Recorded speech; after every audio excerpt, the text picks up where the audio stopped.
Camila, que la vez pasada no pudo estar, está. Justo se me acaba de desaparecer. Ah, no, ahí sigue. Para que también te presentes, Camila, si nos estás escuchando.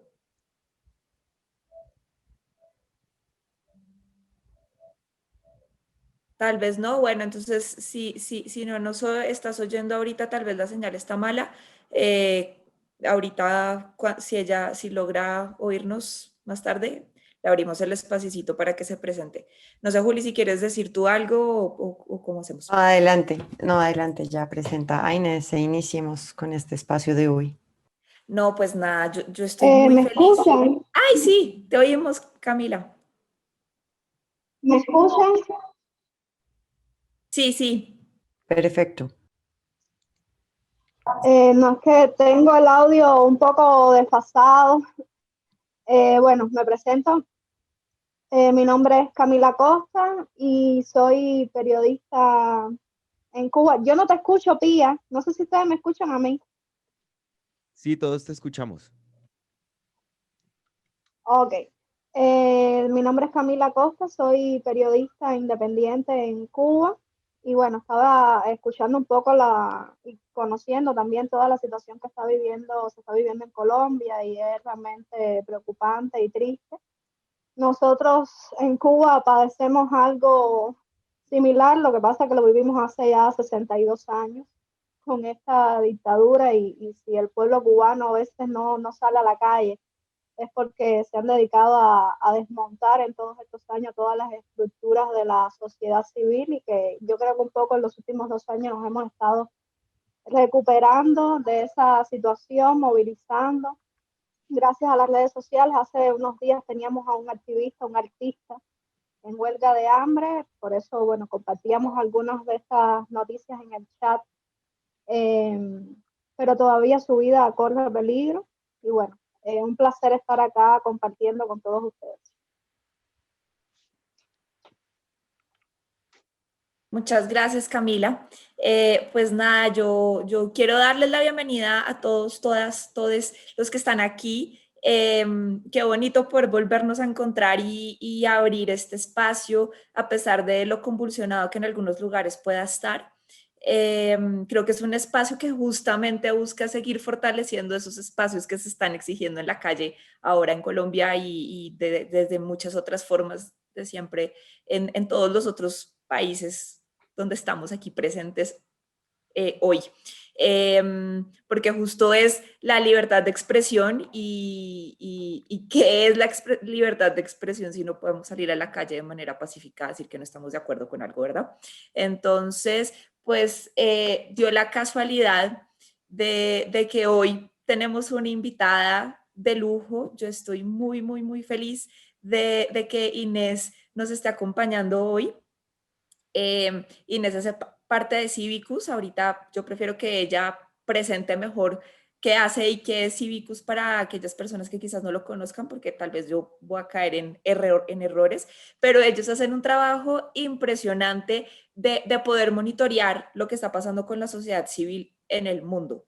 Y por eso está invitada hoy a que nos cuente un poco ese trabajo que hacen y cuál es la lectura desde Civicus, cómo hacen esa lectura, porque también eso es súper interesante, esa metodología que tienen, cómo lo miden y cómo ese monitor nos puede permitir entendernos no como árbol, sino como bosque, tendencias, patrones de lo que sucede con la sociedad civil. Eh, Además de, ojalá, sentir que todo esto, por más difícil que sea, tiene sentido y hay que seguir, ¿no? Como están diciendo hoy en las calles mucho por acá, resistencia, pacífica, pero resistencia. Entonces, bueno, Inés, te doy la palabra. Muchas, muchas gracias de nuevo por estar acá con nosotros. No, muchas gracias a ustedes, María Pía. Sí, yo me voy a presentar y también voy a compartir mi pantalla, así que voy a empezar primero compartiendo la pantalla para que ya la vean. Me avisan si la ven. Y, ¿sí? Sí, la vemos. Bien. Bueno, y sí, voy a empezar presentando a Cívicus, entonces, que Cívicus es una organización internacional de la sociedad civil, del sur global, sobre todo, basada en Johannesburgo, en Sudáfrica. Es una red de activistas y de organizaciones de la sociedad civil de todo el mundo, y su misión es promover la acción ciudadana, defender el espacio de acción de la sociedad civil. Entonces, hacemos trabajo, bueno, de diferentes clases, ¿no? De investigación, por supuesto. Por ejemplo, yo trabajo en investigación. Tenemos un sistema, un mecanismo de monitoreo de la calidad del espacio cívico en todo el mundo, que les voy a contar un poco hoy, que se llama Cívicus Monitor. Y también, por supuesto, con esa información, con todos esos datos, nosotros hacemos trabajo de incidencia en espacios internacionales, sobre todo en las Naciones Unidas, en el Consejo de Derechos Humanos, para presionar por mejoras en la calidad del espacio cívico y en la situación de las personas defensoras de derechos humanos y periodistas, y también un poco en el sistema interamericano, aunque no tanto, o en el sistema africano, ¿no? Para el caso de las organizaciones de África. Pero bueno, lo que voy a hacer hoy es contarles un poco, bueno, sobre el trabajo que hacemos en relación con el espacio cívico, con el monitoreo del espacio cívico, con la defensa del espacio cívico y bueno, no, nada, me gustaría tener una conversación con ustedes, no solo, bueno, dejar un espacio al final después de una presentación para conversar, sino la verdad es que me preferiría no hablar sola durante un rato largo, sino que me interrumpan y que en cualquier momento me vengan con sus comentarios, sus preguntas y que podamos tener una conversación a lo largo de estas 2 horas más que solo después de que yo hable, ¿no? Si pueden evitar dejarme hablando con las paredes, que es con lo que hacen mis estudiantes cuando doy clases, sería buenísimo. Inés, entonces te voy a interrumpir porque se me olvidó decir una cosa muy importante, y es que ahorita le vamos a cantar el Happy Birthday a Inés, que está de cumpleaños. Ay, no. Y nos sacó un hueco. Así que todo el mundo celebre, por favor, en el chat. Bueno. Ok, entonces, bueno, voy a empezar a contarles un poco el trabajo que hacemos y cualquier cosa, en cualquier momento, el que tenga preguntas o comentarios o dudas o lo que sea, puede comentar, preguntar.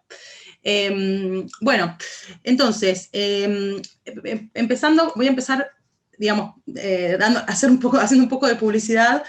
Buena parte de la información que yo voy a utilizar la estoy tomando de este documento, de esta guía de incidencia que nosotros publicamos hace no mucho, y también del Cívicus Monitor y de los informes que hace todos los años el Cívicus Monitor, que ahora les voy a contar un poco más. Y todo este material está disponible en nuestro sitio web, empezando por esta guía. Así que, bueno, les recomiendo que después le echen un vistazo.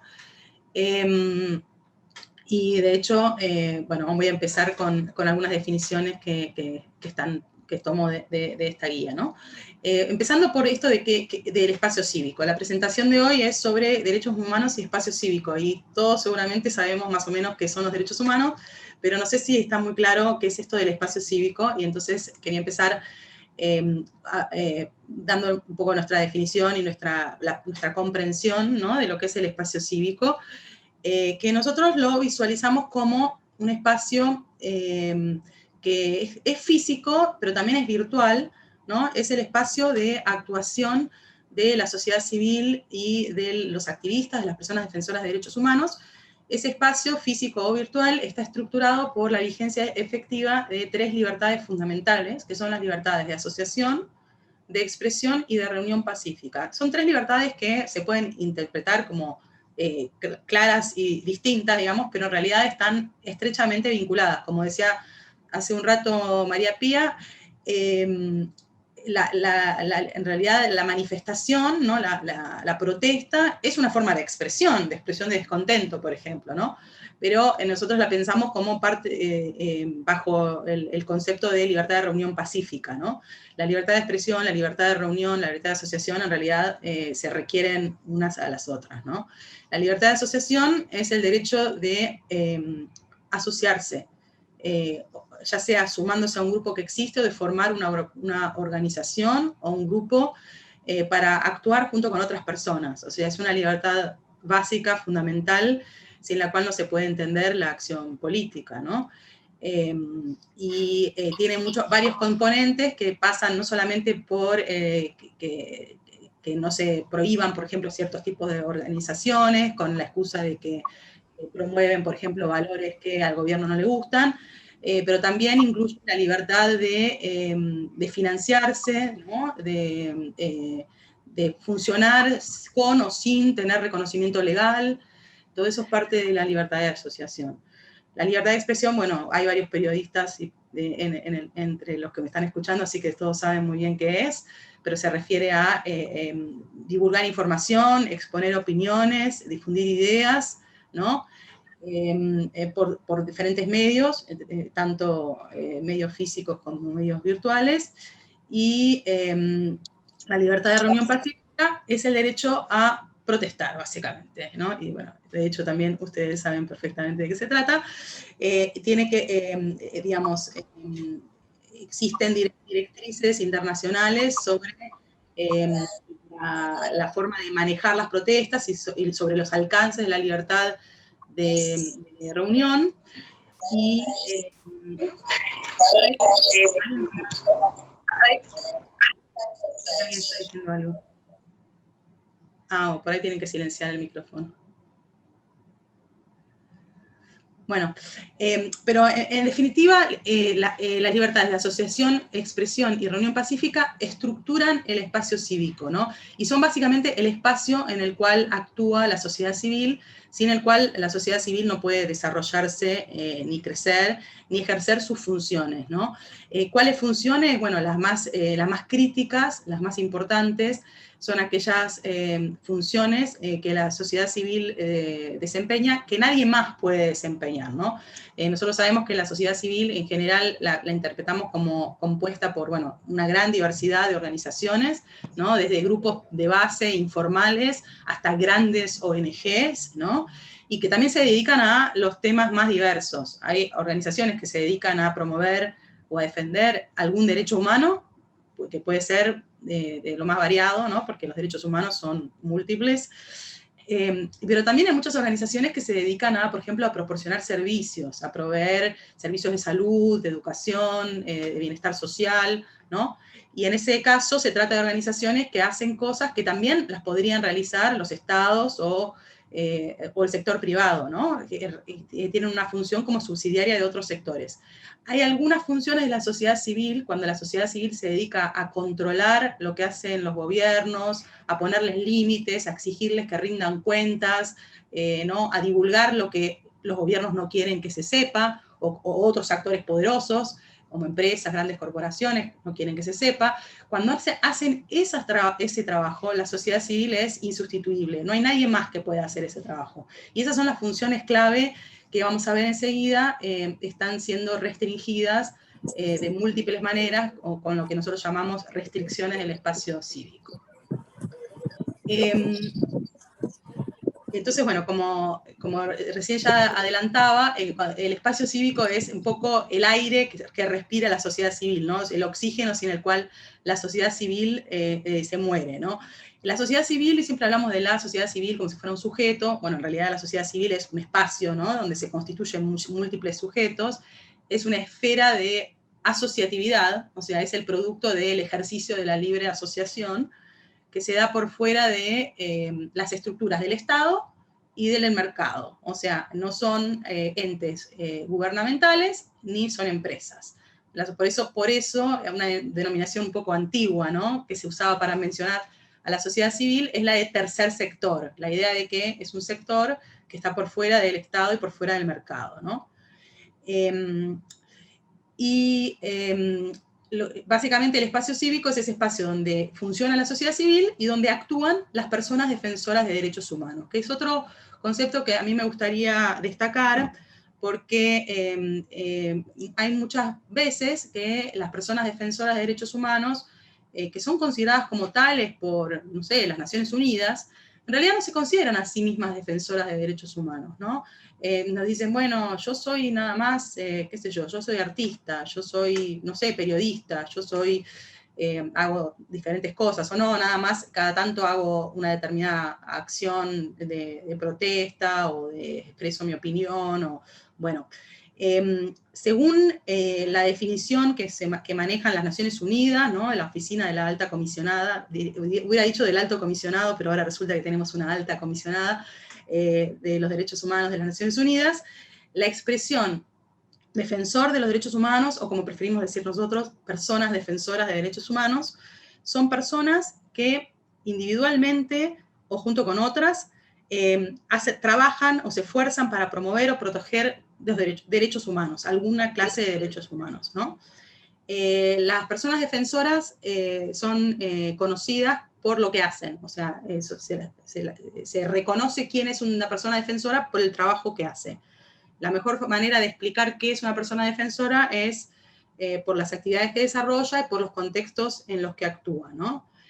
¿Qué hacen las personas defensoras de derechos humanos? Bueno, primero promueven los derechos humanos para todas las personas, ¿no? En todas partes, en diferentes espacios, en el plano ya sea internacional, regional, nacional o local, ¿no? Juntan información y difunden información sobre violaciones de derechos humanos, apoyan a las víctimas de violaciones de derechos humanos, presionan para que se tomen medidas para garantizar la rendición de cuentas por los abusos de derechos humanos, para acabar con la impunidad. ¿Qué más? Promueven una gestión pública y más eficaz para que pueda hacer efectivos derechos humanos que dependen no solo de que el Estado no se meta, sino que el Estado haga algo, por ejemplo, para hacer efectivos los derechos económicos y sociales, ¿no? Que a diferencia de los derechos civiles y políticos, no requiere que el Estado no se meta y no viole mis derechos, sino que requiere que el Estado haga algo para que hacer efectivos esos derechos.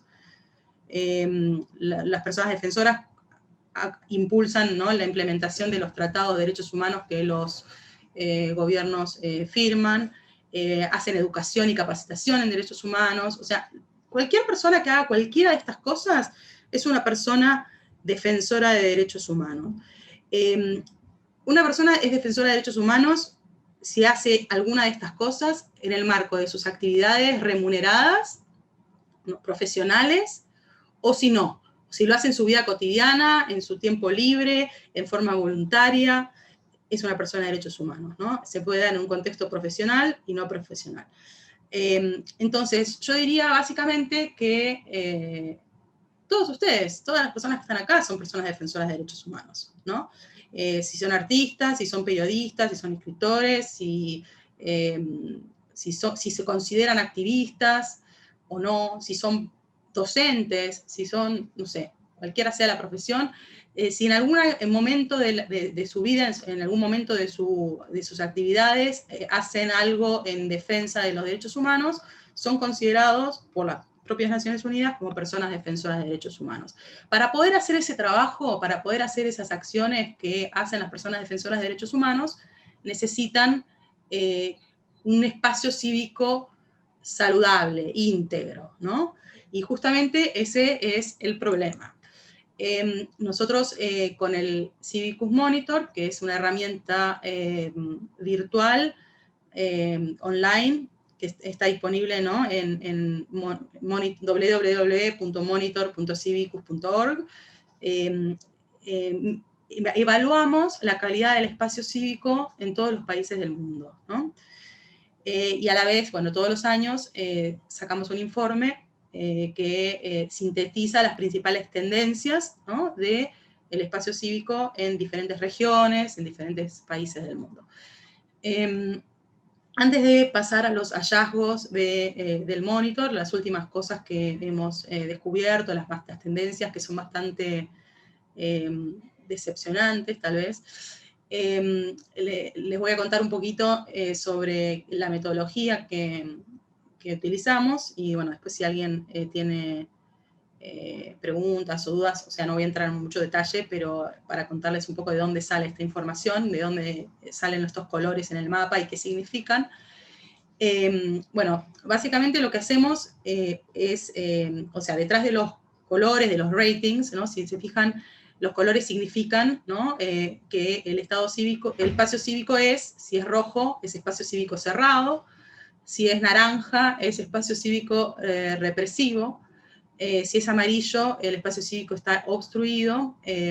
Si es verde clarito, es estrecho, y si es verde oscuro, es espacio cívico abierto, ¿no? O sea que de mejor, digamos, de más calidad de espacio cívico a peor calidad, estaríamos yendo desde el verde hacia el rojo, ¿no? Cuando empezamos a mirar el mundo, y es un mapa un poco decepcionante, y sobre todo verde oscuro, encontramos que no hay demasiados países del mundo, y además que muchos de los países que tienen espacio cívico abierto son países pequeños en población, ¿no? Con lo cual vamos a ver que la gran mayoría de la gente que vive en este planeta vive en condiciones de severas restricciones de su espacio cívico, ¿no?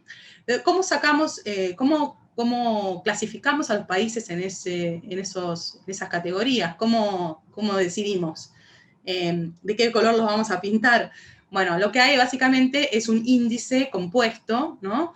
Hay puntajes, digamos. Básicamente, si consideramos que el espectro, ¿no?, del espacio cívico va de 0 a 100, ¿no? Y lo dividimos en 5 franjas, por cada una de las cuales ocupa 20 puntos, ¿no? De 0 a 20 diríamos el espacio cívico cerrado, de 20 a 40 es represivo, y así sucesivamente.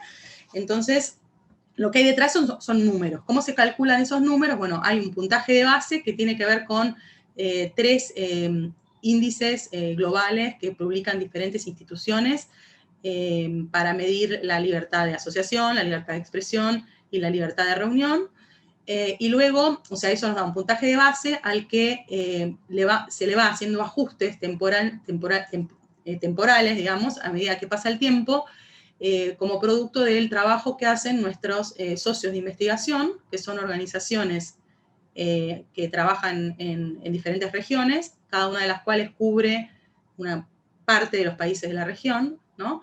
En contacto con sus propios aliados locales, que les pasan información sobre las diferentes restricciones que van enfrentando los activistas y las organizaciones en diferentes lugares, ¿no? O sea, básicamente ellos tienen una lista de muchas preguntas que van preguntando, que se hace cada 2 meses. Pasó esto, hubo esta restricción, entonces contestan sí o no, y vamos sumando la cantidad de restricciones según el volumen de restricciones en cada una de estas 3 libertades, la severidad de esas restricciones, se le hacen ajustes a ese puntaje donde se les suman o se les restan puntos para ver, digamos, según si mejoró o empeoró la situación, y eso hace que a veces los países, obviamente, cambien de rating, ¿no? Y lo que vamos a ver en unos minutos, cuando les muestre el último informe que tenemos, es que ha habido varios países que se han degradado de categoría porque en los últimos tiempos han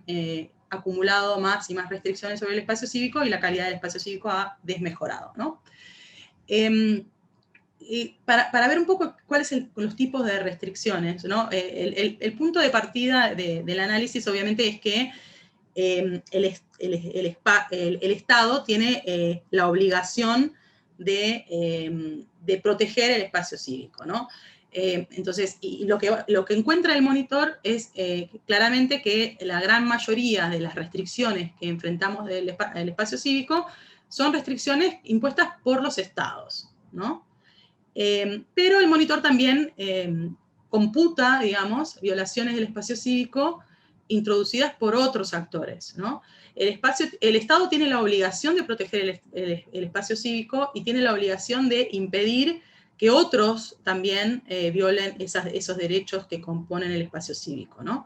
Entonces, por ejemplo, vamos a ver que en los lugares donde hay actores, por ejemplo, corporativos, empresas extractivas que violan el derecho de protesta de las comunidades que se resisten a proyectos, no sé, de represas o proyectos mineros en sus territorios. Bueno, imponen restricciones sobre el espacio cívico que llegan a ser severísimas, porque en algunos casos llegan al asesinato de personas defensoras, ¿no? Esas restricciones están incluidas. Tal vez el Estado no tiene la culpa, no fue el Estado el que asesinó a esas personas defensoras, pero el Estado no cumplió su función de protegerlas, ¿no? en los casos donde hay activas, no sé, grupos paramilitares, ¿no? Y bueno, puede ser el caso de algunos de los países de ustedes, el caso de Colombia, por ejemplo. Bueno, son restricciones del espacio cívico impuestas por algunos actores no estatales. Hay, qué sé yo, en zonas de fronteras, en algunos lugares, zonas de frontera de Paraguay con Argentina, o de, bueno, México. Hay, por ejemplo, actores no estatales que están vinculados con no sé, el tráfico de drogas, ¿no? Entonces son diferentes actores que imponen restricciones sobre el espacio cívico, y una de las cosas que estamos viendo en el monitor es que cada vez son más las restricciones que provienen de actores no estatales. En algunos casos son actores no estatales con fuertes vínculos con actores estatales, ¿no? Con actores gubernamentales. Por ejemplo, en el caso de Nicaragua, hemos observado la acción de grupos muy cercanos al partido de gobierno, que hacen un poco de fuerza de choque del partido de gobierno, y que están cumpliendo esa función de restringir el espacio cívico de los opositores, ¿no?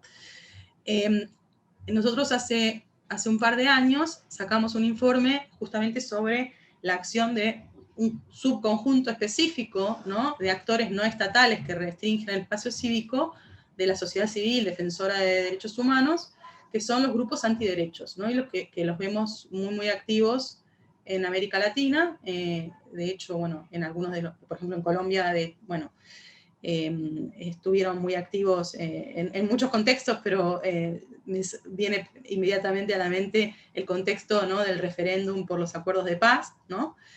Los grupos movilizados, por ejemplo, contra los derechos de las mujeres, o contra los derechos de las personas LGBT, o contra, en algunos contextos, contra minorías raciales o étnicas, o contra personas migrantes y refugiadas, ¿no? O sea, es un conjunto bastante amplio, ¿no? De grupos antiderechos que también imponen restricciones sobre el espacio cívico de ciertos grupos, ¿no? Y esto es una de las cosas que nosotros remarcamos permanentemente. Hace unos años se discutía mucho sobre la tendencia a la reducción del espacio cívico, ¿no? Y había discusiones por todos lados de gente de grandes ONGs internacionales muy preocupados por la disminución del espacio cívico, ¿no? Y nosotros en un momento dijimos, bueno, es un error hablar de que el espacio cívico se está reduciendo. ¿Por qué? Porque no se está reduciendo para todo el mundo. No es como una sábana que se corre y se achica el espacio. No. Se está reduciendo selectivamente el espacio cívico de ciertas personas, de ciertos grupos. De hecho, en algunos contextos altamente regresivos, hay grupos que ven ampliada su capacidad para actuar, ¿no? Uno puede pensar, por ejemplo, no sé, en el Estados Unidos de Donald Trump, los grupos racistas y supremacistas blancos tuvieron más libertad que nunca en la historia, desde el Ku Klux Klan más o menos, para poder hacer lo que querían, ¿no? Y sin embargo, lo que se restringió claramente es la libertad, por ejemplo, de manifestación de los actores movilizados por la justicia racial, ¿no? Está documentado, por ejemplo, que las protestas de Black Lives Matter tuvieron más manejo policial, más presencia policial, digamos, varias veces más que cualquier otra manifestación que se haya producido en el mismo año o los años anteriores, ¿no? Entonces, claro, la policía estaba presente ahí, y siempre que la policía está presente demasiado encima de las protestas, termina habiendo incidentes y termina habiendo represión. Y fueron protestas infinitamente más reprimidas que cualquier otra, ¿no? Entonces, ¿qué quiero decir con esto? Nosotros medimos y computamos restricciones del espacio cívico, y no decimos que el espacio cívico se está reduciendo, porque esas reducciones apuntan contra ciertos actores en particular. De hecho, son impuestas por algunos actores con el objetivo de limitarles el espacio de actuación a ciertos grupos, ¿no? Y de hecho eso es lo que hacen. Bueno, esta medición, ¿qué nos da? ¿Qué es lo primero que nosotros vemos a nivel global? Que es bastante triste, ¿no? Porque si uno mira la cantidad de países que tienen espacio cívico abierto, y la cantidad de países que tienen espacio cívico represivo, obstruido o cerrado, bueno, son amplia mayoría en el mundo los países que tienen restricciones severas. Por restricciones severas quiero decir espacio cívico obstruido, represivo o cerrado, ¿no? Varios de ustedes son de Cuba, bueno, creo que los compañeros y compañeras cubanas la mayoría no pudo estar, salvo la compañera que está en Argentina, pero son de Cuba, de Venezuela, de Colombia, ¿no? Países que tienen espacio cívico respectivamente cerrado, represivo y represivo, ¿no? Cuba cerrado, es el único país de las Américas que tiene espacio cívico cerrado. Venezuela y Colombia tienen espacio cívico represivo.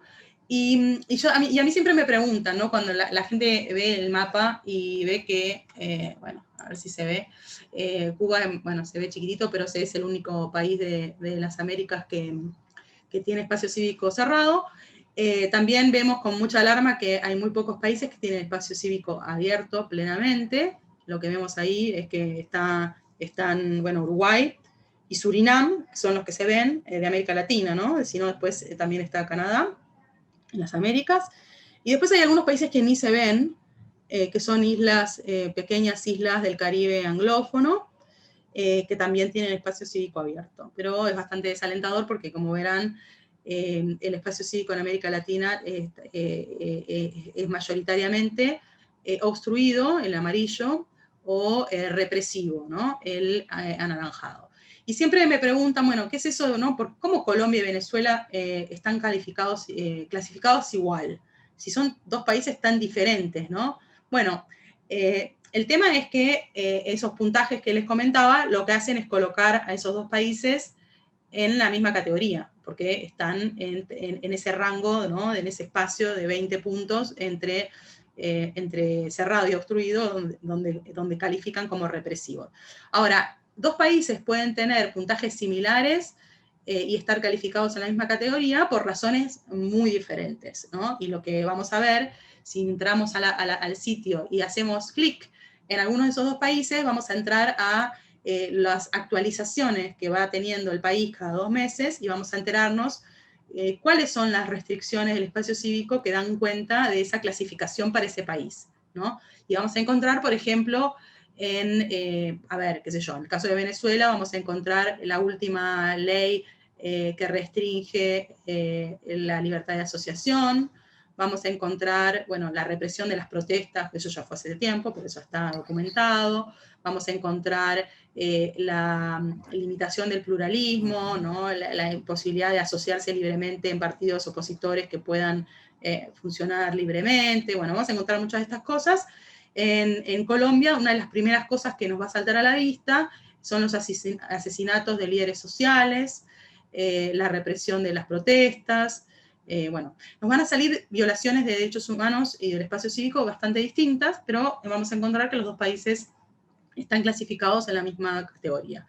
En el caso de Cuba, bueno, es un poco diferente, ustedes lo conocen muy bien. Es un país donde, por la naturaleza de su régimen político, el espacio cívico, ¿no? Las libertades que componen el espacio cívico, no están ni siquiera garantizadas legalmente, ¿no es cierto? De hecho, bueno, hasta hace poco la Constitución no garantizaba siquiera la libertad de expresión. Hubo algunos cambios declarativos en la nueva Constitución, pero sin embargo la principal restricción de la libertad de asociación sigue estando presente, que es el régimen de partido único, etcétera, ¿no? O sea, es un caso atípico, ¿por qué? Porque en todo el resto de la región, lo que vamos a encontrar es una distancia enorme entre la ley y la realidad, ¿no? Donde las leyes reconocen un montón de derechos y la realidad los niega. En el caso de Cuba hay más coherencia entre las leyes y la realidad, solo que esos derechos están negados en ambos casos, ¿no? Bueno, volviendo a nuestros hallazgos globales,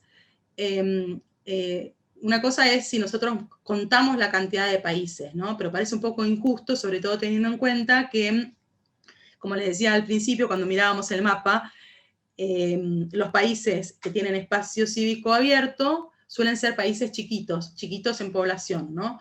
Entonces, si nosotros computamos la población de los países y queremos saber cuántas personas viven en el mundo, viven en países con espacio cívico abierto, lo que encontramos es que poco más que el 3% de la población mundial en el año pasado vivía en países con espacio cívico abierto, ¿no?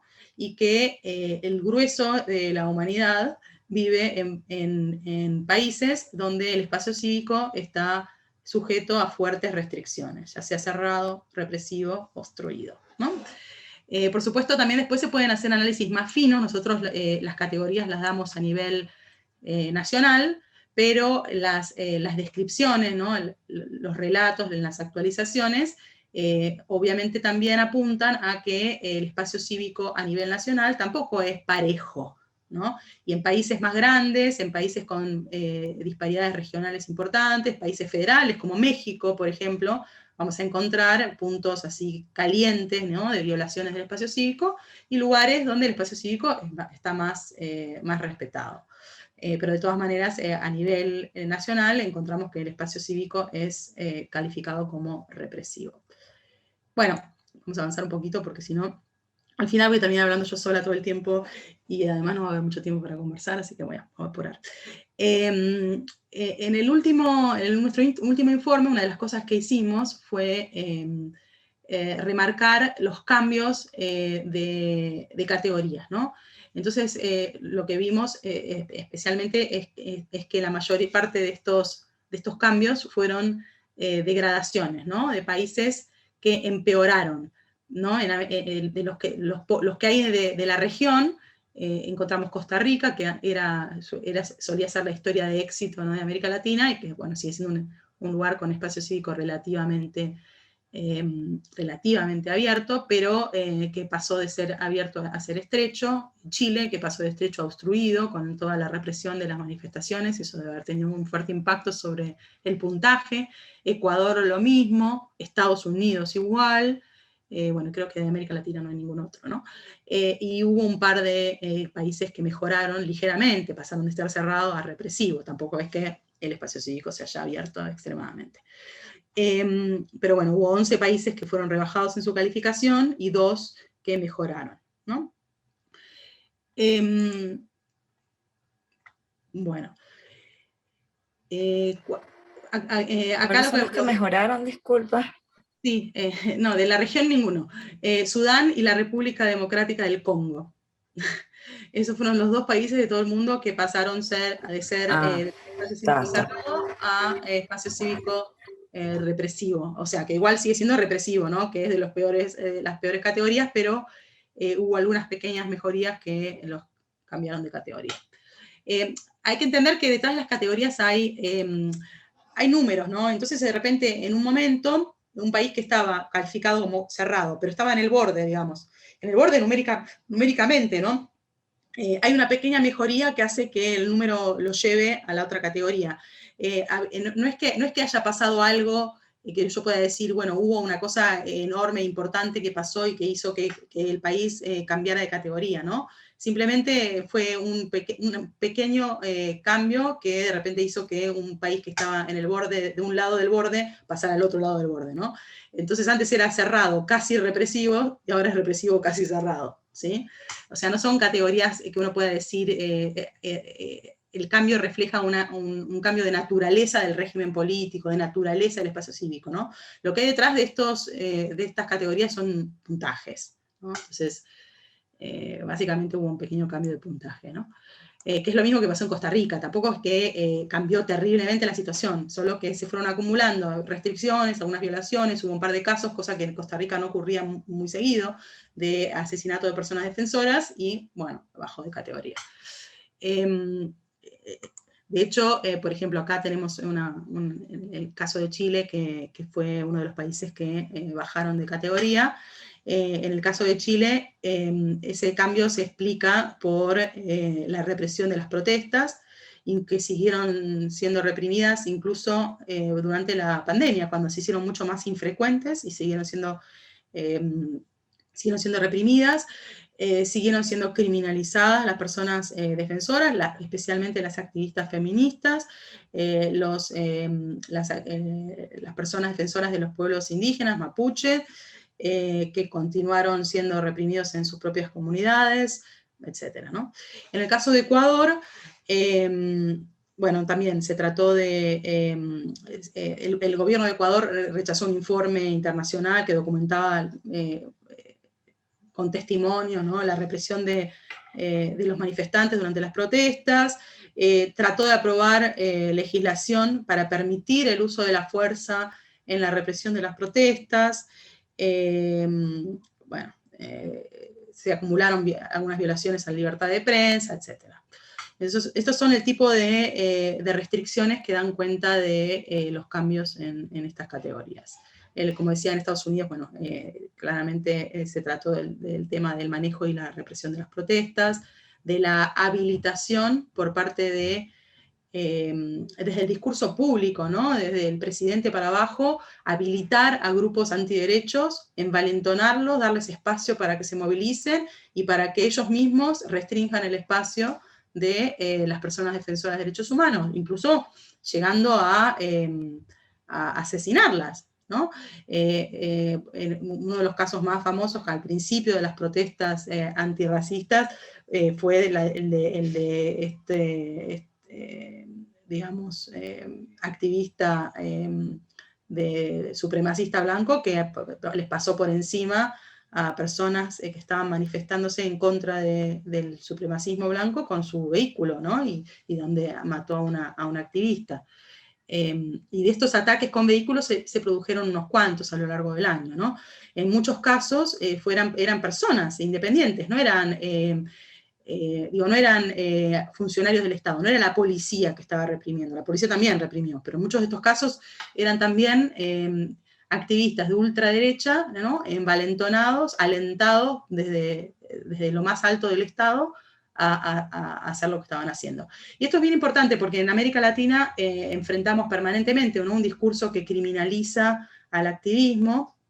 Lo hablaba hoy con una de colega de ustedes sobre Colombia, ¿no?, donde la prensa reproduce lo que dicen los gobiernos, ¿no?, donde tratan de vándalos y de criminales y de delincuentes a las personas que protestan, y con ¿no?, este latiguillo que repiten y repiten y repiten, terminan convirtiéndolos a los que protestan en delincuentes y justificando la represión. O sea, es como preparar el terreno para después poderlos reprimir con más facilidad, porque finalmente a los ojos de la ciudadanía, esas personas que están siendo reprimidas un poco se lo merecen, porque, y bueno, están haciendo algo malo, son delincuentes, los delincuentes merecen que la policía los trate así, en fin, están preparando el terreno para que después parezca que es más justificable la represión, ¿no?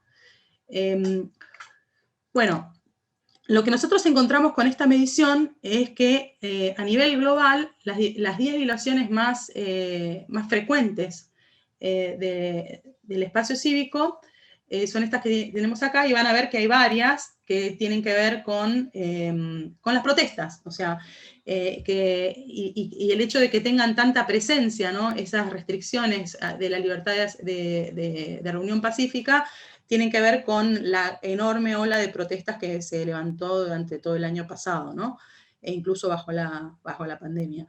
La primera violación de las libertades cívicas a nivel global es la detención de manifestantes. La segunda, el acoso contra personas defensoras.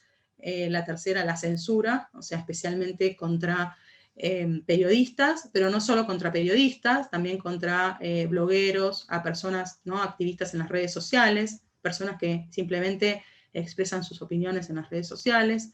La intimidación de personas defensoras de derechos humanos, de nuevo, ataques contra periodistas, y con mucha frecuencia en el marco de la cobertura de protestas, ¿no? Entonces de nuevo aparecen las protestas, la disolución de manifestaciones, el hecho de que a veces se impide que las manifestaciones tengan lugar porque se las disuelve cuando se empiezan a reunir, se impide que las manifestaciones ocurran.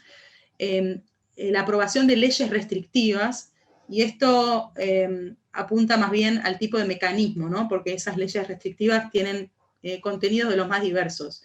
Pueden ser leyes que permitan que la policía use armas en las protestas, pueden ser leyes que prohíban las protestas, pueden ser leyes que, no sé, que pongan restricciones a la propiedad de los medios, o que, por ejemplo, leyes contra las llamadas noticias falsas, entonces que permiten que el gobierno llame noticias falsas a las noticias que no le gustan y que impida que los periodistas puedan hacer su trabajo.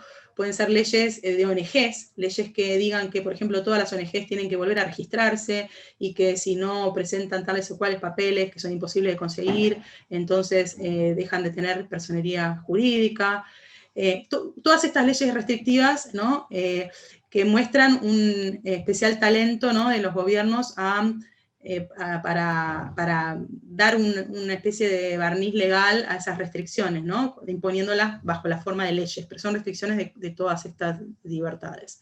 Un tipo de ley que se ha difundido mucho en los últimos tiempos a nivel global es la ley de agentes extranjeros, ¿no?, que la pionera, el país pionero en esto fue Rusia, pero después hay muchos otros que aprendieron e imitaron, ¿no? Y esto es algo que estamos viendo, ¿no?, de que los líderes autoritarios tienen bastante capacidad para aprender unos de otros y para copiarse las iniciativas.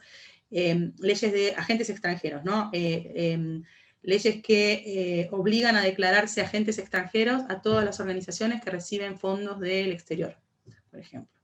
Entonces, buscan restringir el financiamiento de las organizaciones de la sociedad civil y declararse ilegales si consiguen financiamiento externo. Bueno, luego detención de periodistas, el uso excesivo de la fuerza contra las protestas y finalmente la detención, ¿no?, el encarcelamiento de personas defensoras de derechos humanos. Esto a nivel global. ¿Y qué pasa en nuestro continente? ¿Qué pasa en las Américas? Bueno, encontramos que las principales violaciones son, y esto creo que es el peso que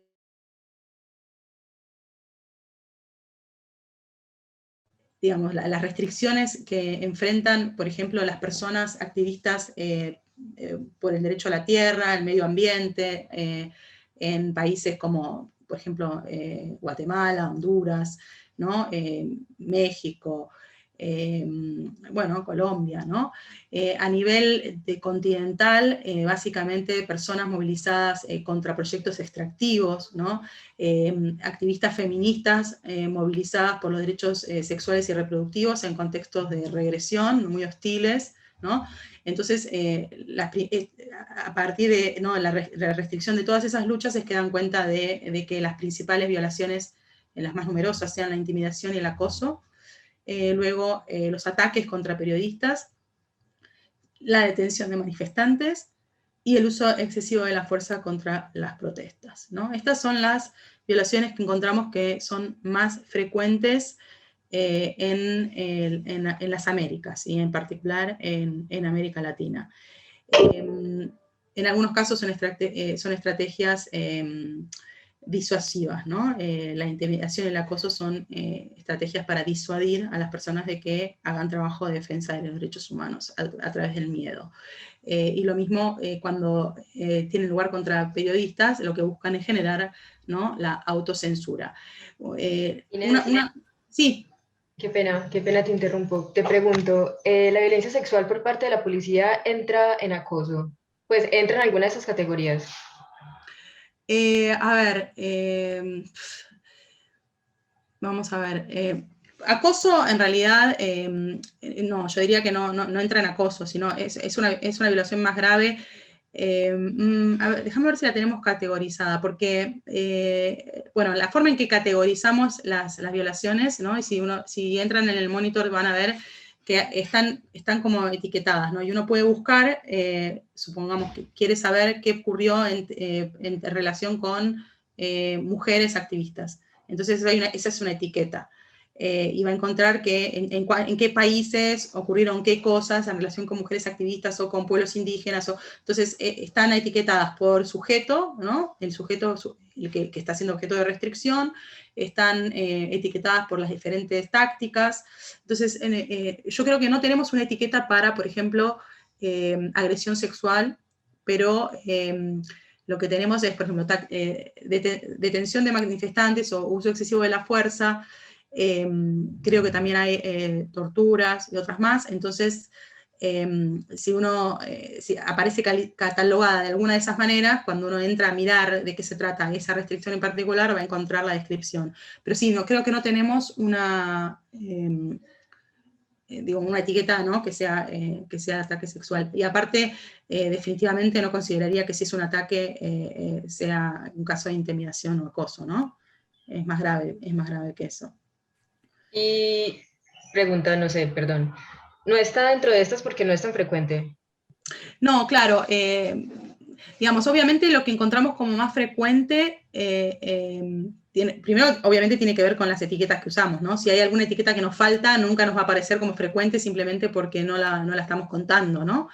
Entonces, como te digo, creo que no tenemos una etiqueta específica para agresión sexual, entonces no nos va a aparecer en esta lista no nos puede parecer porque no la estamos usando. Y de todas maneras, como estamos considerando, ¿no?, toda la región, todas las organizaciones, todas las personas activistas de todos los sectores, también es difícil que aparezcan algunas agresiones específicas, ¿no? Porque, por ejemplo, para América Latina, digamos, un área, ¿no?, de trabajo de la sociedad civil que como que inclina mucho la balanza y hace que lo que encontremos esté bastante teñido por lo que le pasa a ese sector, que es el activismo ambiental, ¿no? Los derechos ambientales de los pueblos indígenas, el derecho a la tierra. Eso nos corre bastante, porque hay una acumulación enorme de restricciones que pasan por ese sector, ¿no?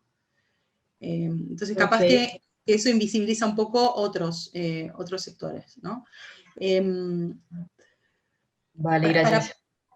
Pero mira, si podés jugar un poco con la plataforma y mirar, obviamente vas a encontrar cosas diferentes si en vez de optar por tácticas, por ejemplo, tácticas de restricción, que es lo que estuvimos buscando nosotros, buscaras grupos que son objeto de restricciones, ¿no? Entonces, si pones, por ejemplo, personas LGBTQI+, van a aparecer restricciones a ese grupo, ¿no? Si pones personas defensoras indígenas, van a aparecer restricciones para ese grupo, y si pones mujeres o feministas, o no sé, no me acuerdo cómo aparecen, te van a aparecer también restricciones para ese grupo.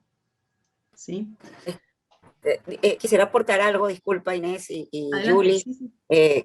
digamos, yo sí considero importante la etiqueta violencia sexual, que además no solamente en Venezuela, no solamente se ha ejercido violencia sexual a los manifestantes mujeres, sino también a varones. Y sabemos que todo lo que tiene que ver con la sexualidad, el sexo, bueno, genera tabú, vergüenza, inclusive intimidación. Entonces, bueno, se usa la violencia sexual como una forma de intimidación y hasta como un mensaje.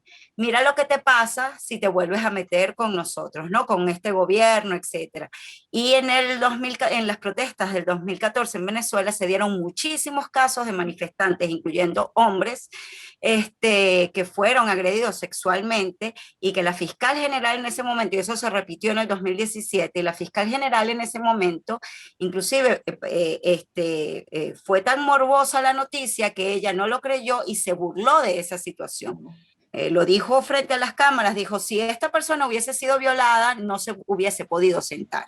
Entonces, creo que es una etiqueta muy importante a considerar, porque como es tan íntima, tan oculta y tan ocultada, bueno, se desdibuja y no pareciera, sí, pareciera que no fuese frecuente cuando sí lo es, ¿no? Un poco mi aporte. Me parece, ahora me generaron la duda y voy a ir a mirar a ver si la tenemos como etiqueta y por qué no aparece. Lo que sí es que, bueno, hay una diferencia entre la forma esquemática en que nos aparecen estos como titulares, ¿no? Es decir, las 5 principales violaciones, etcétera, que cuando uno va a mirar las actualizaciones, ¿no? Porque si yo entro, por ejemplo, no sé, a Venezuela o a Colombia y miro lo que dice, ¿no? Dice cuenta fueron reprimidas, y hay un relato, ¿no? Hay un texto con fuentes, y qué sé yo, y seguro ahí sí voy a encontrar que cuenta estos casos, y que dice, hay algo que hace años que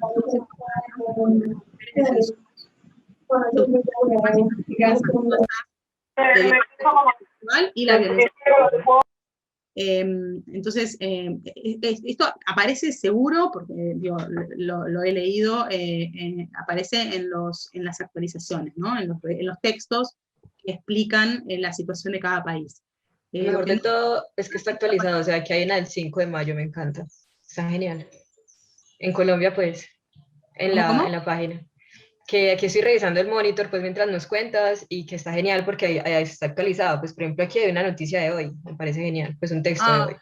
Bueno, eso es infrecuente, ¿no? Porque se actualizan cada 2 meses, cada país del mundo se actualiza cada 2 meses, y es como un círculo, ¿no? Todos los días se actualiza algún país, pero que justo toque. Y después está el hecho de que, bueno, cuando hay alguna situación más de emergencia, de repente se hacen actualizaciones rápidas, ¿no? De urgencia. Capaz que justo fue eso lo que pasó, pero digo, podría haber pasado que no estuviera igual. Bueno, no sé si está contado lo que está pasando en Colombia, y si aparecen todos estos detalles, ¿no? Porque, bueno, como si ya entraste a mirar, te habrás dado cuenta que son textos relativamente cortos, ¿no? Porque lo estamos haciendo para 193 países. Pero, bueno, tratamos de que sean lo más pormenorizados posibles, y que estén, que estén bien etiquetados, ¿no? Entonces, esto que ustedes me dicen, bueno, es algo que yo ahora voy a hablarlo con la gente que hace el monitor, ¿no? Porque sí, si no está esta etiqueta, le voy a decir que debería estar, y que deberíamos estar mirando ese problema. Porque efectivamente en las actualizaciones, sí, hace años que estamos encontrando que a las mujeres defensoras de cualquier derecho, ¿no? No solamente defensoras de los derechos de las mujeres defensoras indígenas, mujeres defensoras del medio ambiente, la violencia sexual y las amenazas sexuales son, bueno, periodistas, o incluso ciudadanas, ¿no? Personas que se expresan en las redes sociales, ataques de naturaleza sexual, o sea, contra las mujeres, son una de las formas más frecuentes. Así que, bueno, gracias. Voy a llamar la atención sobre ese tema.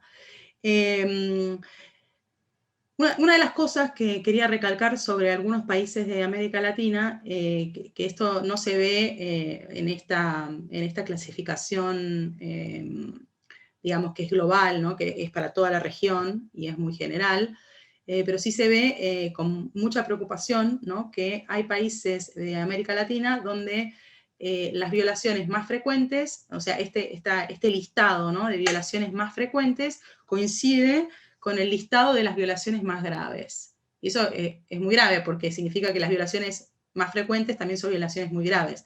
O sea, por ejemplo, si nosotros miramos México, por ejemplo, vamos a encontrar que México es el país del mundo que más asesina periodistas, ¿sí?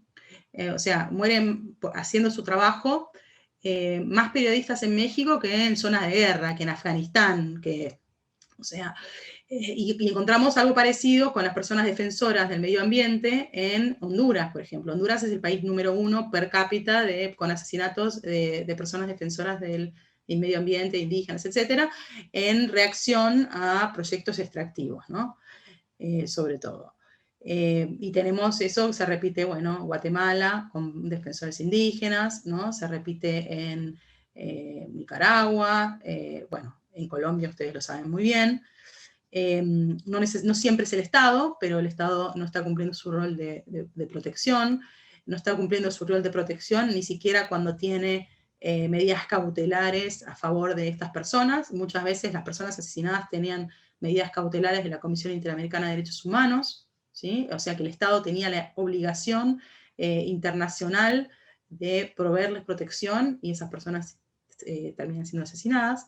Entonces, bueno, es sencillamente, digamos, un panorama bastante desalentador, ¿no?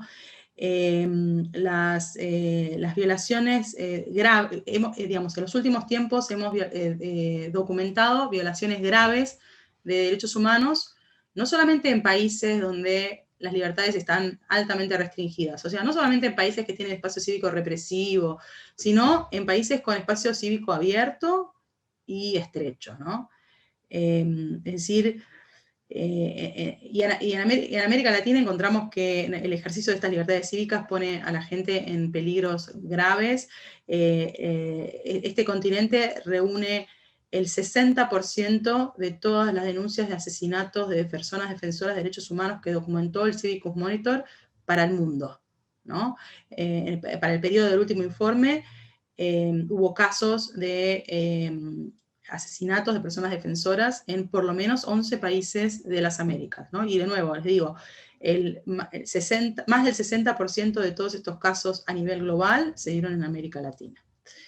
Así que, bueno, estos son un poco los hallazgos, y para terminar con una nota un poquito más, un poco positiva, les quería dejar información sobre una plataforma. Nosotros, bueno, además del trabajo que hacemos en el Monitor, que pasa sobre todo por las restricciones del espacio cívico, hacemos otras investigaciones. Por ejemplo, todos los años sacamos el informe sobre el estado de la sociedad civil, estamos por sacarlo ya dentro de un par de semanas, el de este año, donde miramos desde otro punto de vista la sociedad civil, ¿no? En vez de mirarla como objeto de restricciones y un poco como víctima, ¿no? Como miren todas las cosas que nos están haciendo, la miramos como actor, ¿no? Con capacidad de agencia, con capacidad de cambiar las cosas, con capacidad de obtener mejoras efectivas en la vigencia de los derechos.